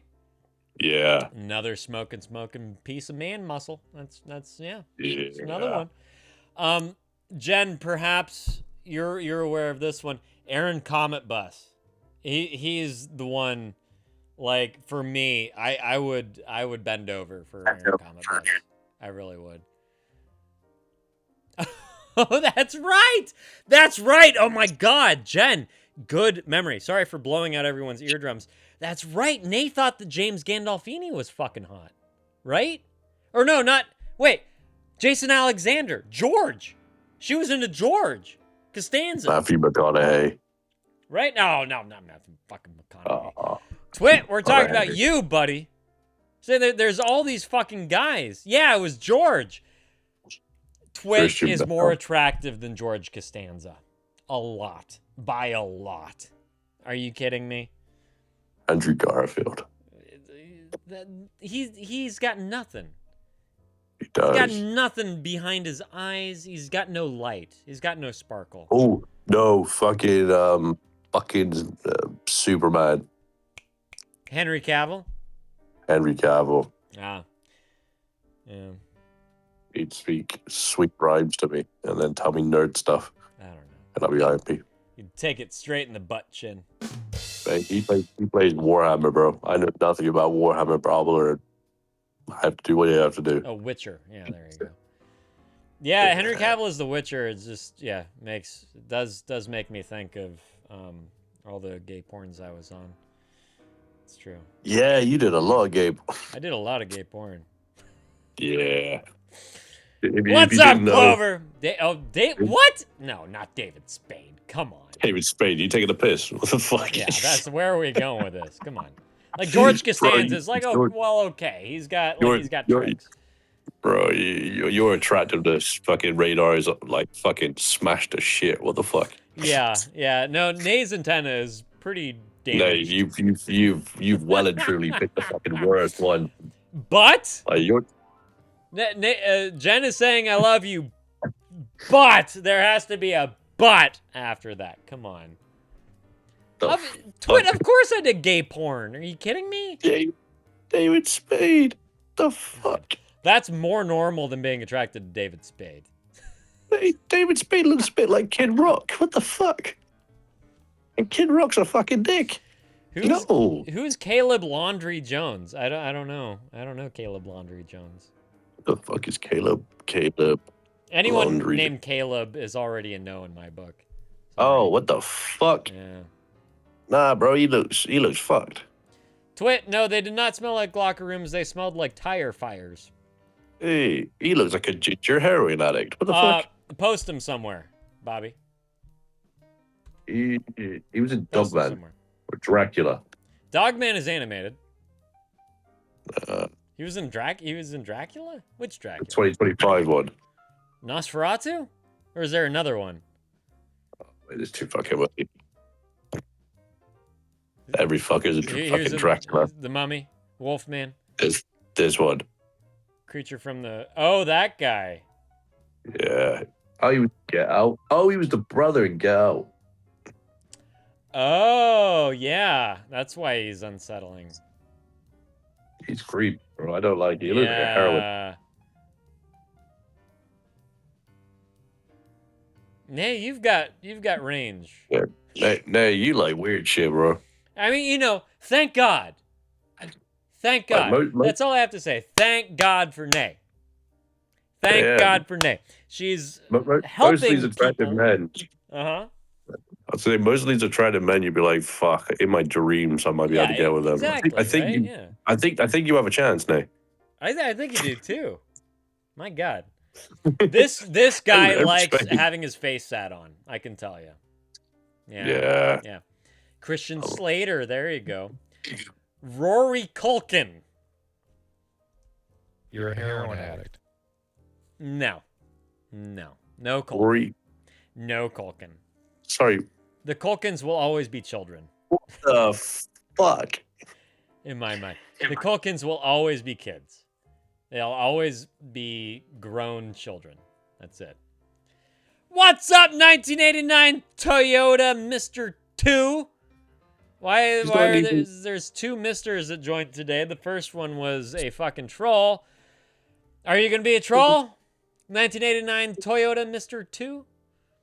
Not even one of the good Culkins. No, MR2. Excuse me. I do apologize. I am ashamed, especially as I just sold my Toyota Tacoma, sadly, and I do miss it dearly. Maybe that's why I'm projecting all this self-loathing onto you. 1982 Toyota MR2. Let me put ugly male actors in. Now she's saying Jack Nicholson. Well, you're gonna get what, like Steve Buscemi? You have a thing for Steve Buscemi, don't you, Nate? Yeah, it's definitely Steve Buscemi. You have a thing for Steve Buscemi, don't you, Nay? Kinda. DJ. Yeah, play peekaboo with that guy under the sheets, wouldn't you? Mike Myers, Jim Oh. Parsons. Twit, do you want to talk again? You want to get back into whatever the fuck we were doing before?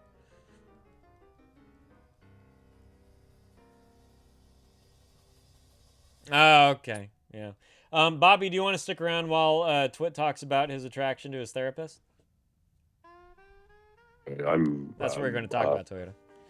Huh? Sure. If Yeah, you want let's me do here it. or you Let's don't do want it. me here, Yeah. or I can do whatever. Like I'm basically Jesus. Basically. Jesus Basically. Christ. Yeah. I'm gonna post about it on Twitter. Jesus adjacent. Make an AI image of it on Twitter. Just watch. Yeah, why not? Goes down. Why the fuck not?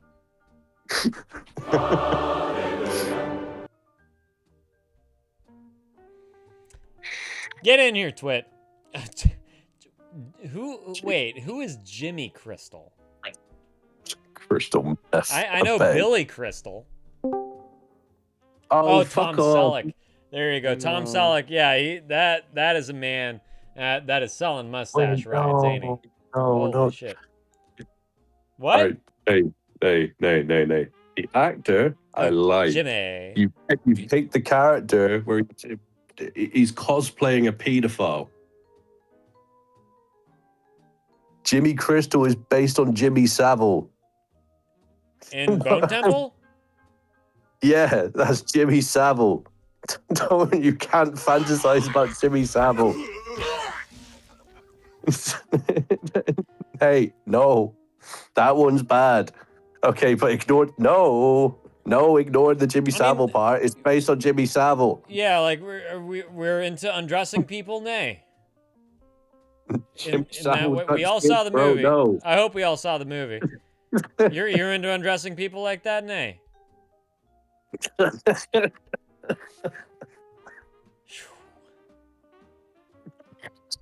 Fuck. Oh, Jack, that is awesome, man. Thank you so much. So is Dorothea? That's a different person than who we rated last time. I'm mistaken. Yeah, Nay, okay. If you knew more about Nay's dad, you would understand where this is all coming from. There's a comfort behind this. You can't really fantasize is. about the biggest nuts the UK has seen. Bobby, why did your voice change? Because I'm ill, bro, still. Oh, fucking hell, I'm dying, bro. Fucking weird. I'm still fucking ill, man. You're the only person whose voice rises, like the pitch gets higher. Hey, do you hear the voice note I put in the chat? Nay, you think about that for a while. You ruminate on that, huh? Bro, did you listen to the voice note I put in the chat when I first got ill? Yeah, are you talking about 7 years ago? No. Oh, what maybe. Are you talking about today? No, it was the other day. I put a voice note in the chat. Oh, My I voice did. I was did even- listen to it. Yeah, it was even deeper. Yeah, it was right. It was fucking rude. No, but just hearing you now was funny. Yeah, that's. At any rate, here we have good old Twit. Hello. Ready to talk about his attraction to his therapist. Oh, Sam Rockwell, that one makes sense. Nah, that one makes sense. I like her. Perfect, Jack. Thank you. You like your therapist? Yes. And you told her so? Yes. Yes. And how did that go? I tried to mug. In English, please. Mugging. I don't know what that means. Okay. I tried to. How do I say? Skarsgård. I told her I like her. Nay. Mm-hmm. And it was very vanilla, the whole thing. It was vanilla? Yeah. What do you mean by that? It wasn't such a big deal. Okay, good. She looked at me funny though. The character. Right, because you're into fucking juggalos, right, Nay? Oh, we were just getting into that last time. She looked at you funny, and what did she say? She didn't really say much. She just let me talk. I told her like my thoughts and theories, and hypotheses on why I feel the way I do. Women love me.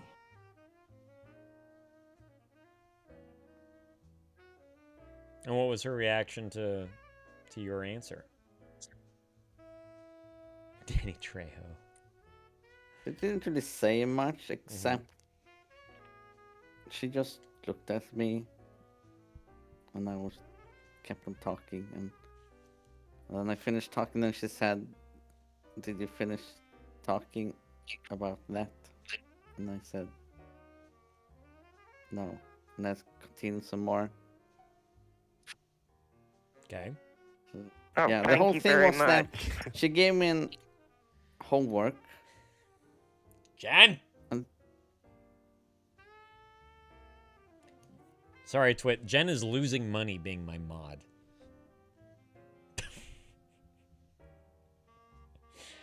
It's bullshit. Okay, continue, Twit. so the homework was that I was supposed to do some DBT, I Okay. guess. Dialectical I had to- behavioral therapy. I guess. And I had to write down a situation, how I felt in that situation, and what other thoughts I had that made me feel that way. Okay.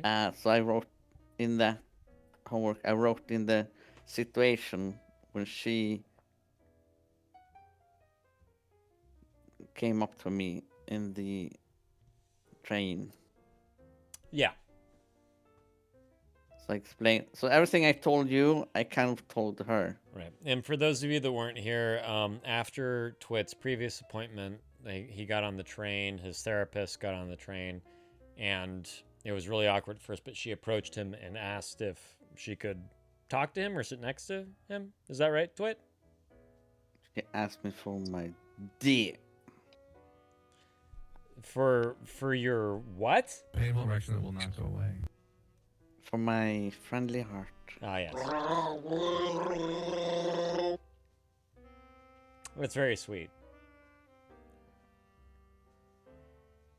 She said she saw that I was uncomfortable, so she backed off. She told me that on Tuesday. Yeah. Okay. So, and she said that I told her, "Huh? You could see that I was uncomfortable? How did you know that?" And then she said, "Well, I've been your psychologist and therapist or whatever for a long time." Right. A little. I know. Brain gymnastics. And then she, in the end, Clark Duncan. Uh-huh. When I left the appointment, I told her, "Oh, I was afraid that you would say to me that I have to find a new therapist to talk to." And she said, Don't hate the player, hate the game. I don't remember what she said, but she told me that we have more appointments. Not that many left, though. Bruce. We were supposed to have 5 appointments, Ow. but she, with her willingness, without me asking, she added more appointments so I could complete these homeworks. And gotcha. So she can work with me a little bit more. Or much more. No, I mean, that's good. That's good. I mean, it sounds like you have a decent connection with her, which I really think is kind of the name of the game. So it's almost a shame that your time is limited with her. Nay, how about Winston Churchill? So I hope that, your meetings with her can continue longer than you're anticipated. Yeah, but it will probably just a few more times. Uh-huh. And she said Many. What she actually said about my feelings was that she said, "Well, about your feelings, I think you are just, I don't think you know what you're feeling." And I felt so insulted when she said that. Did you feel insulted because she might have been right?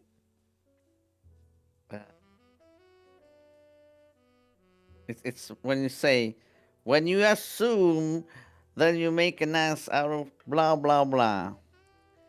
That's what they say. Blah, blah, blah, blah, blah. When you make an ass out of people, they become buttholes. is the name. That's the phrase. So Regular I William felt Shakespeare. insulted that she Willie Shakespeare. assumed how I felt, and she invalidated how I felt. You think she invalidated how you felt? Yeah. I'm sorry about that. Did you see this one, Jeff? It was like she said, "No, you do not have these attraction feelings to me, or that you have feelings to me." And I just sat there and took it like a champ. I felt like I wanted to fight her on that and be like, "You don't know how I feel." But I didn't want to go all Sopranos on her. Well, that means one thing. There you go. I wanted to be respectful. Right. And not argue with her. So I things that I've been rejected so many times. This I'm soon isn't a rejection in the common sense of rejection, Twit. No, I'm saying that I'm soon 40, and I've been rejected so many times. And how does this relate to your therapist? She rejected and invalidated my This is not a feelings. rejection. It's not a rejection, first and foremost. You realize that. It's something that's off limits. It's not a rejection. Those are two different things. But you can have a relationship with your patient. If you want to lose your fucking license, dude. No, not Yes. in Sweden. Yes, in Sweden. No. Yeah, I'm going to look this up No. after the stream. Jen, you want to get a head start on this? Let's look up the after the a while, ethics. Let's look up you the can, ethics of fucking after a while, your after a long time, you patience. can have relations. Speaking of patience, I'm losing mine. Maybe after they have left your care. Yeah, exactly. Yeah. She can't do that now, dude. Like that's not gonna fucking happen. Like let's bring it back to reality here. All right. So, like I said, I'm used to rejections. She didn't reject you. She emphasized the boundary that was already present. Yeah, I told her that we have a professional relationship. And then she later Eugene said... Levy, Bobby. Eugene Levy. Later she said, I, as you know, as you said, we have a professional relationship where things are being said and vulnerability and whatever. Yeah.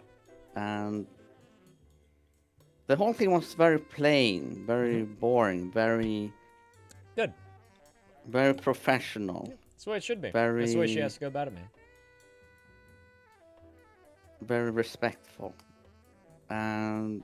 Good except word to use. Except the invalidation part and assuming how I feel. Where did the invalidation come into play? How did that come about? What did she say? She said that I don't feel the way I do.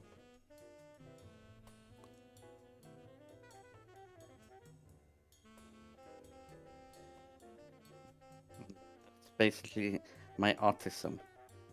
Well, no, I think that you have a point. Because you do feel the way that you do, right? Yeah.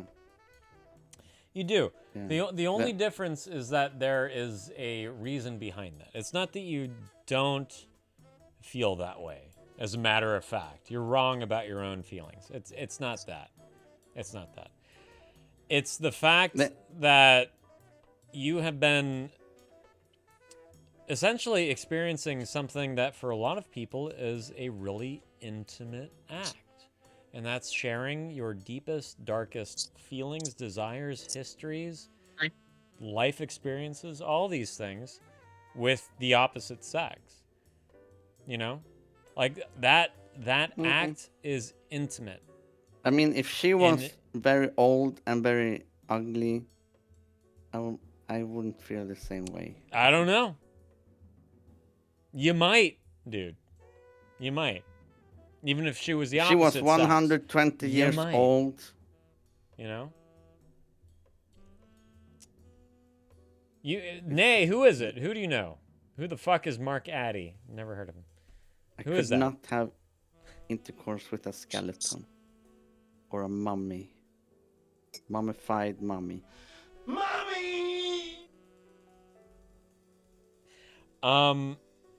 So this is called enmeshment, and this is part of the transference process. We discussed this a little bit before, right?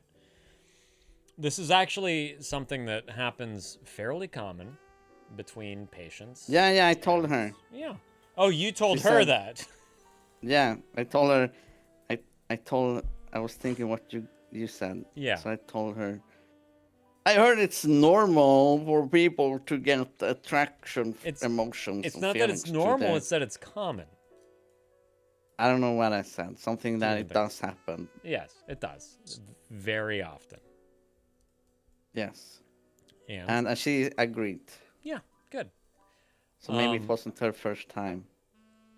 No, probably not. I think we brought that up too. It probably isn't her first time, you know? Do you know how good looking she is? It was her 100th time. I'm Why don't sorry. you share a picture of your therapist in the Discord so we can understand how good looking she is, Twit? I don't have one. Well, then no, I don't know how good looking she is. The thing is that our sessions that we've been talking lately, it's not. Hang on. Hang on one sec, Twit. This is very important. Nay, you started watching Game of Thrones 3 months ago. You announced it in here. Yeah, You're only wait. on episode 4?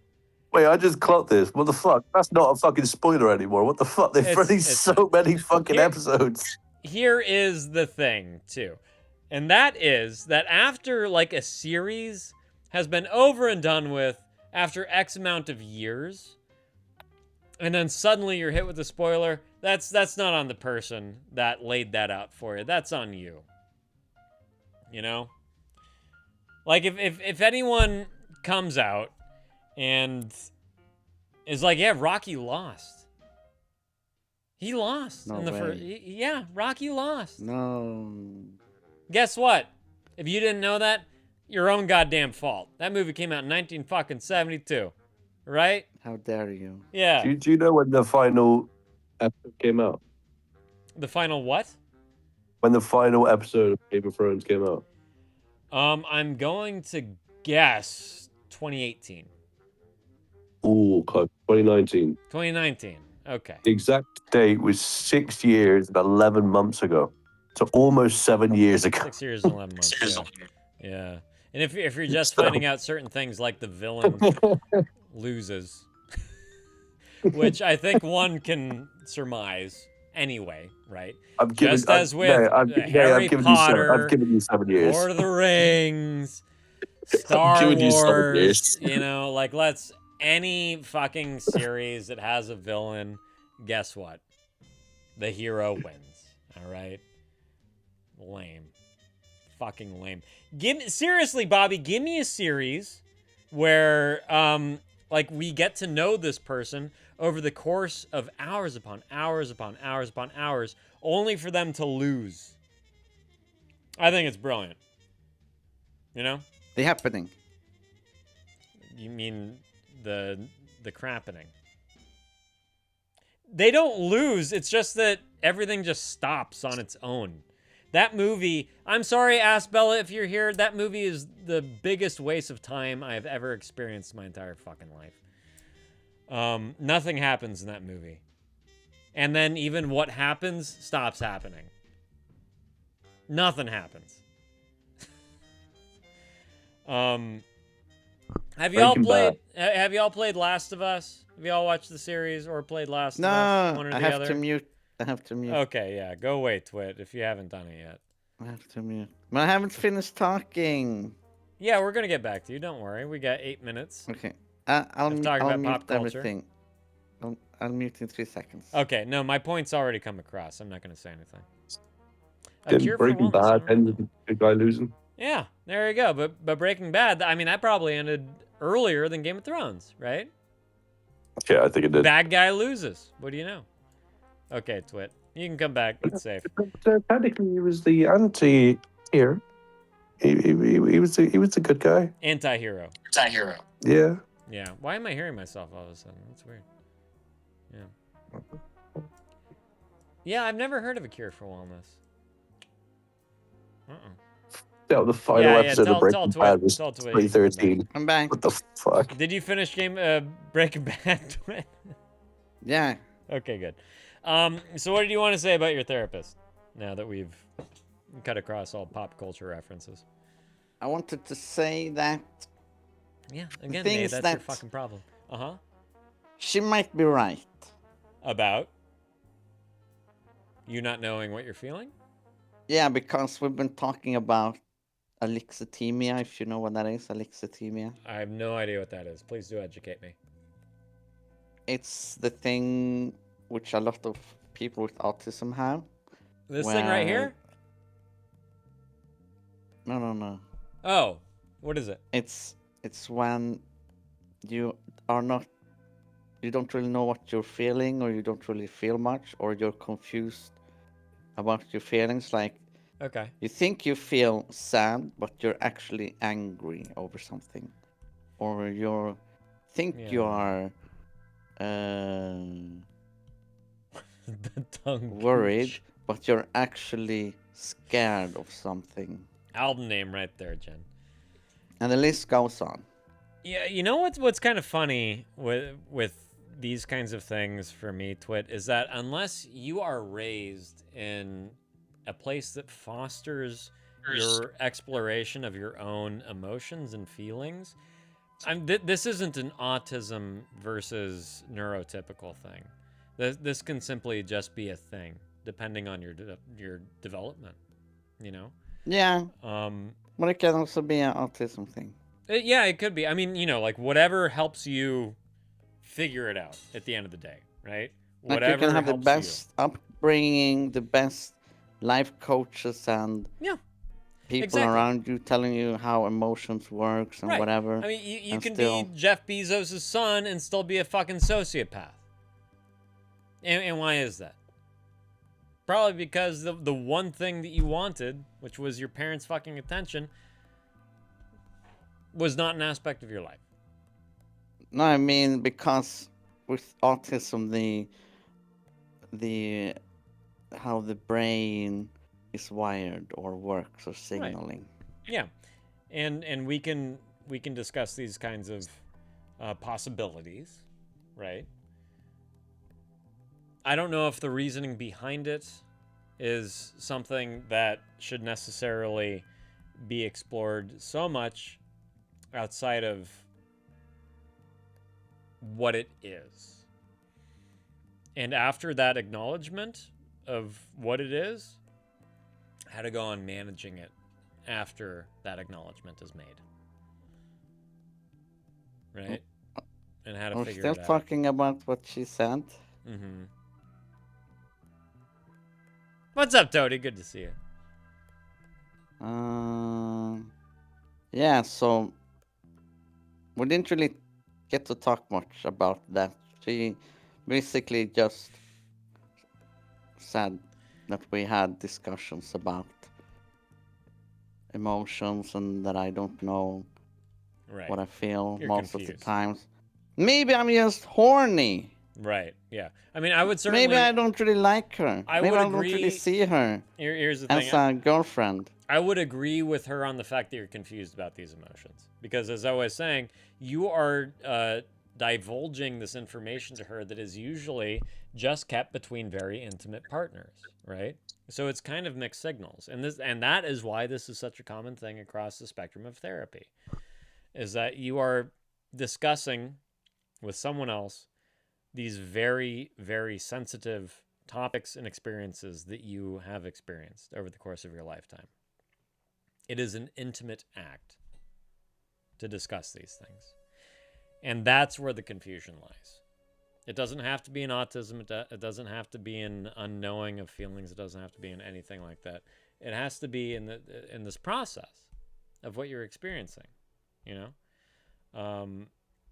versus what she is accepting and what you are divulging.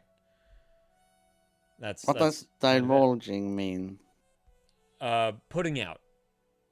Releasing. Putting out? Yeah, releasing. So you're so when someone divulges something, they're discussing something personal. Oh, I thought you meant like when you go on a date and you put out. Not that kind of put out. Yeah, so I'm glad she's the psychologist that I've been able to talk about these emotions. Same. Confusion stuff. What are polygon she talks? Seems to. Yeah, continue to it. I'm just reading. She seems to be understanding, and she also knows that I really want a girlfriend, as in one of my. Out of all of my life goals, having a girlfriend or wife or partner, whatever, is the highest one. So she knows that. Mm-hmm. She's the one that made me do that freaking homework, so she knows. Right. So it's very odd. It's very strange, the whole thing. Also, I told her that these freaking antidepressants confuses me because I don't know what I feel or how I feel or what to feel or when to feel. Mm-hmm. And it changes my perspective in unexpected ways compared to when I didn't take antidepressants, and I knew much more clearly, but still. And remind me, is she the one that prescribed these, or is she just your therapist and a psychiatrist prescribed them? Some different person? She's the one that just talks. Okay, so she's your therapist, your psychologist. Yeah, she doesn't prescribe. Someone else medicine. prescribed you your antidepressants. Yes. And she knows that you're on these antidepressants. Yes. Has she been in touch with your psychiatrist? They live in this. They work in the same floor. Have they discussed the fact that you're on antidepressants? Yeah. Okay. Yeah, Nay, no, exactly. Nay's saying it. Twit, I've said this before. I don't mean it offensively, but I don't think you're in love. I think you like the idea of being in love. Absolutely. And that's where this whole intimate interaction comes into play, right? It's a door swinging open that usually remains closed with most people that he interacts with. And that's why it's such a common thing with people in therapy. It's cool, is what Toady says, Twit. So all the kids are doing it. It's cool to fall in love with your therapist. Oh, God, I fell in love with Pine. Yeah, you're the bee's knees, Twit. And Bobby, Bobby's bought his ticket out here already. Yeah. I fell in love with Pine. Now that he's of age.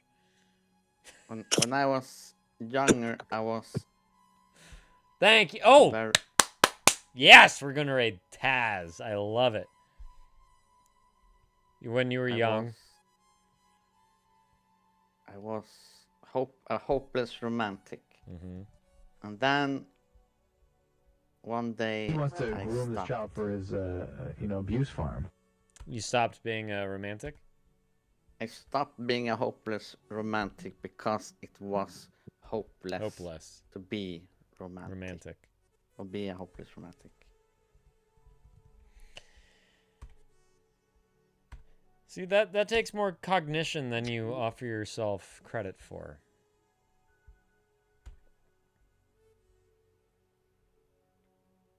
Just putting it out there.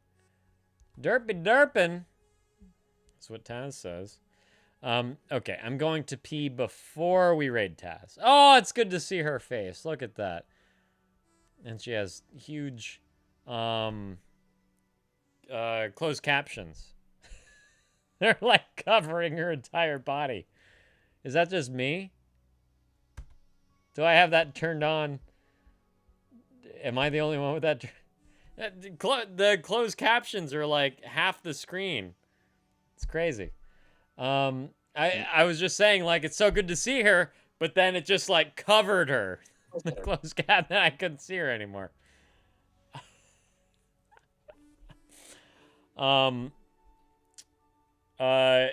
Twit, when do you see her again, your therapist? In 2 weeks. When I open the door, I will sit down and I will tell her, you know, I had a dream about you. I was fucking you on the desk over there. Hey, there you go. Some real James Gandolfini stuff. Yeah. And you liked it. Yeah. Then you ate my gabagool. And then she answers, you hit me with that? Or what did she say? You hit me with that rock? And I say, fuck you! And then I go. To jail. To jail, exactly. That's beautiful, Twit. I can't wait for that interaction and for you to tell us about the aftermath. I have to pee. Oh, God. What's happening? Did my transition work? It did. Yeah. It popped me out of the screen. I'll be right back. Don't go anywhere. And then we're going to raid Taz. Tinkle time. Right?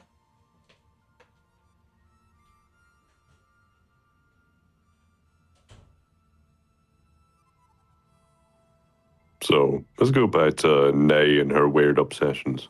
What's one more weird celebrity that you're obsessed with, Nay?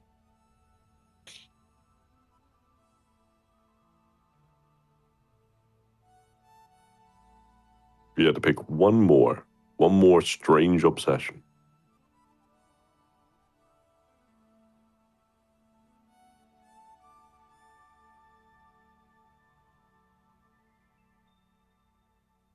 Hey, that's not a weird one. I like Rowan Atkinson.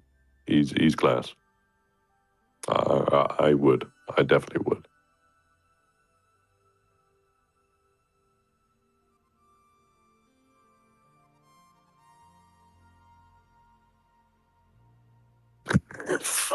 Green Goblin.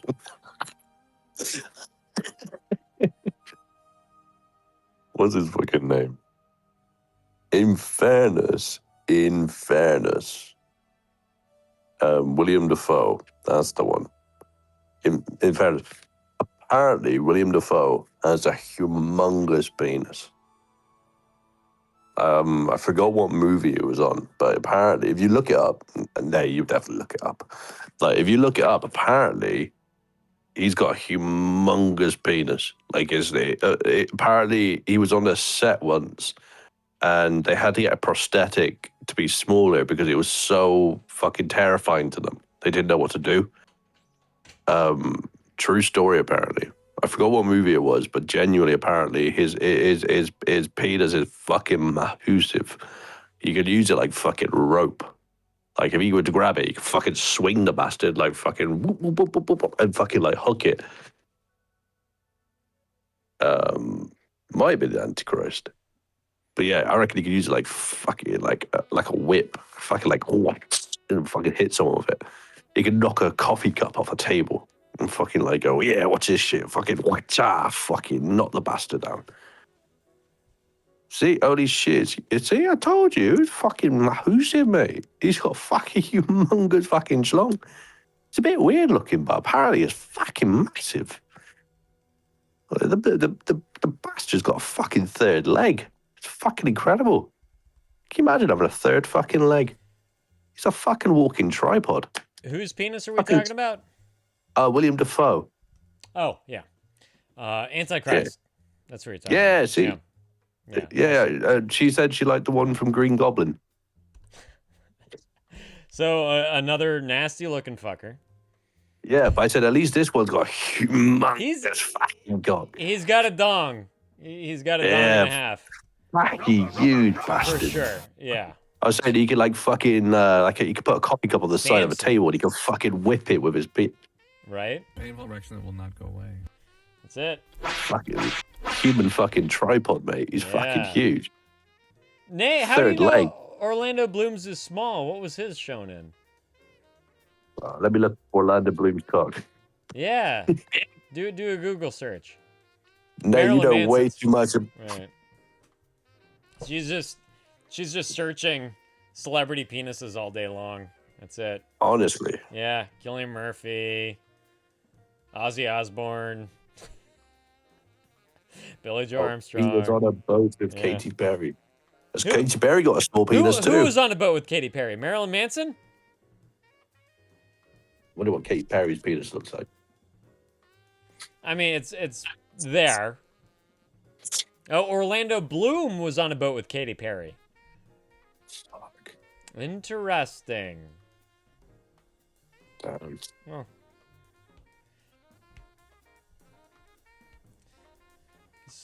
By Was the he way, like, and I- my penis? Huh? Did you read what Jan wrote earlier? That Oh, what did Jen wrote? What did Jen write earlier? thinks that the psychiatrist Yes. can have relations with patients, but Yeah, she later. said they cannot, is what she said. No, Yeah, during during they you cannot. can, but They cannot. but after you can. After they're done being a therapist and you're done being a patient. Yeah. Yeah. Then you That also depends on where you are. Jack, of course, man. Jump on in. Yeah, after yeah, it's a gray area. gray area, It's gray not. area. Yeah, like after you're done being a therapist, sure, fuck yeah, go for it. If you want your license to be intact, yeah. Bobby, are you having a hard time finding Orlando Bloom's penis online? Yeah, I'm searching, mate. Darn. When I find it, I'm gonna send it directly to your DMs. Please do. Yeah, I'm very curious.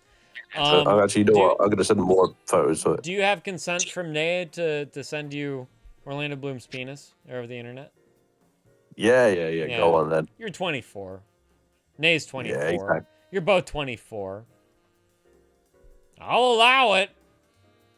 Let me see Orlando Yeah. Bloom's penis, Do it, Nay. and then I'm Friend gonna up send over. it to Pine. Okay, perfect. I'm curious. Do send it to me too. I am curious. On that note, you guys, aside from Twit's therapist and Orlando Bloom's penis, it has been a fantastic day. Thank you all so much for being here. You see the raid command there, copy paste as you will. We're going to raid Taz, who has just been an absolute marvel to the stream. I'm so glad that Lula brought her in. Very, very good person to know around here. It just seems like a well of knowledge and a real good fucking person, all in all. So we're gonna go check her out. It looks like she is derping today. I don't know what she's playing. Is this Fallout or Dead by Daylight or I don't know what the fuck this is.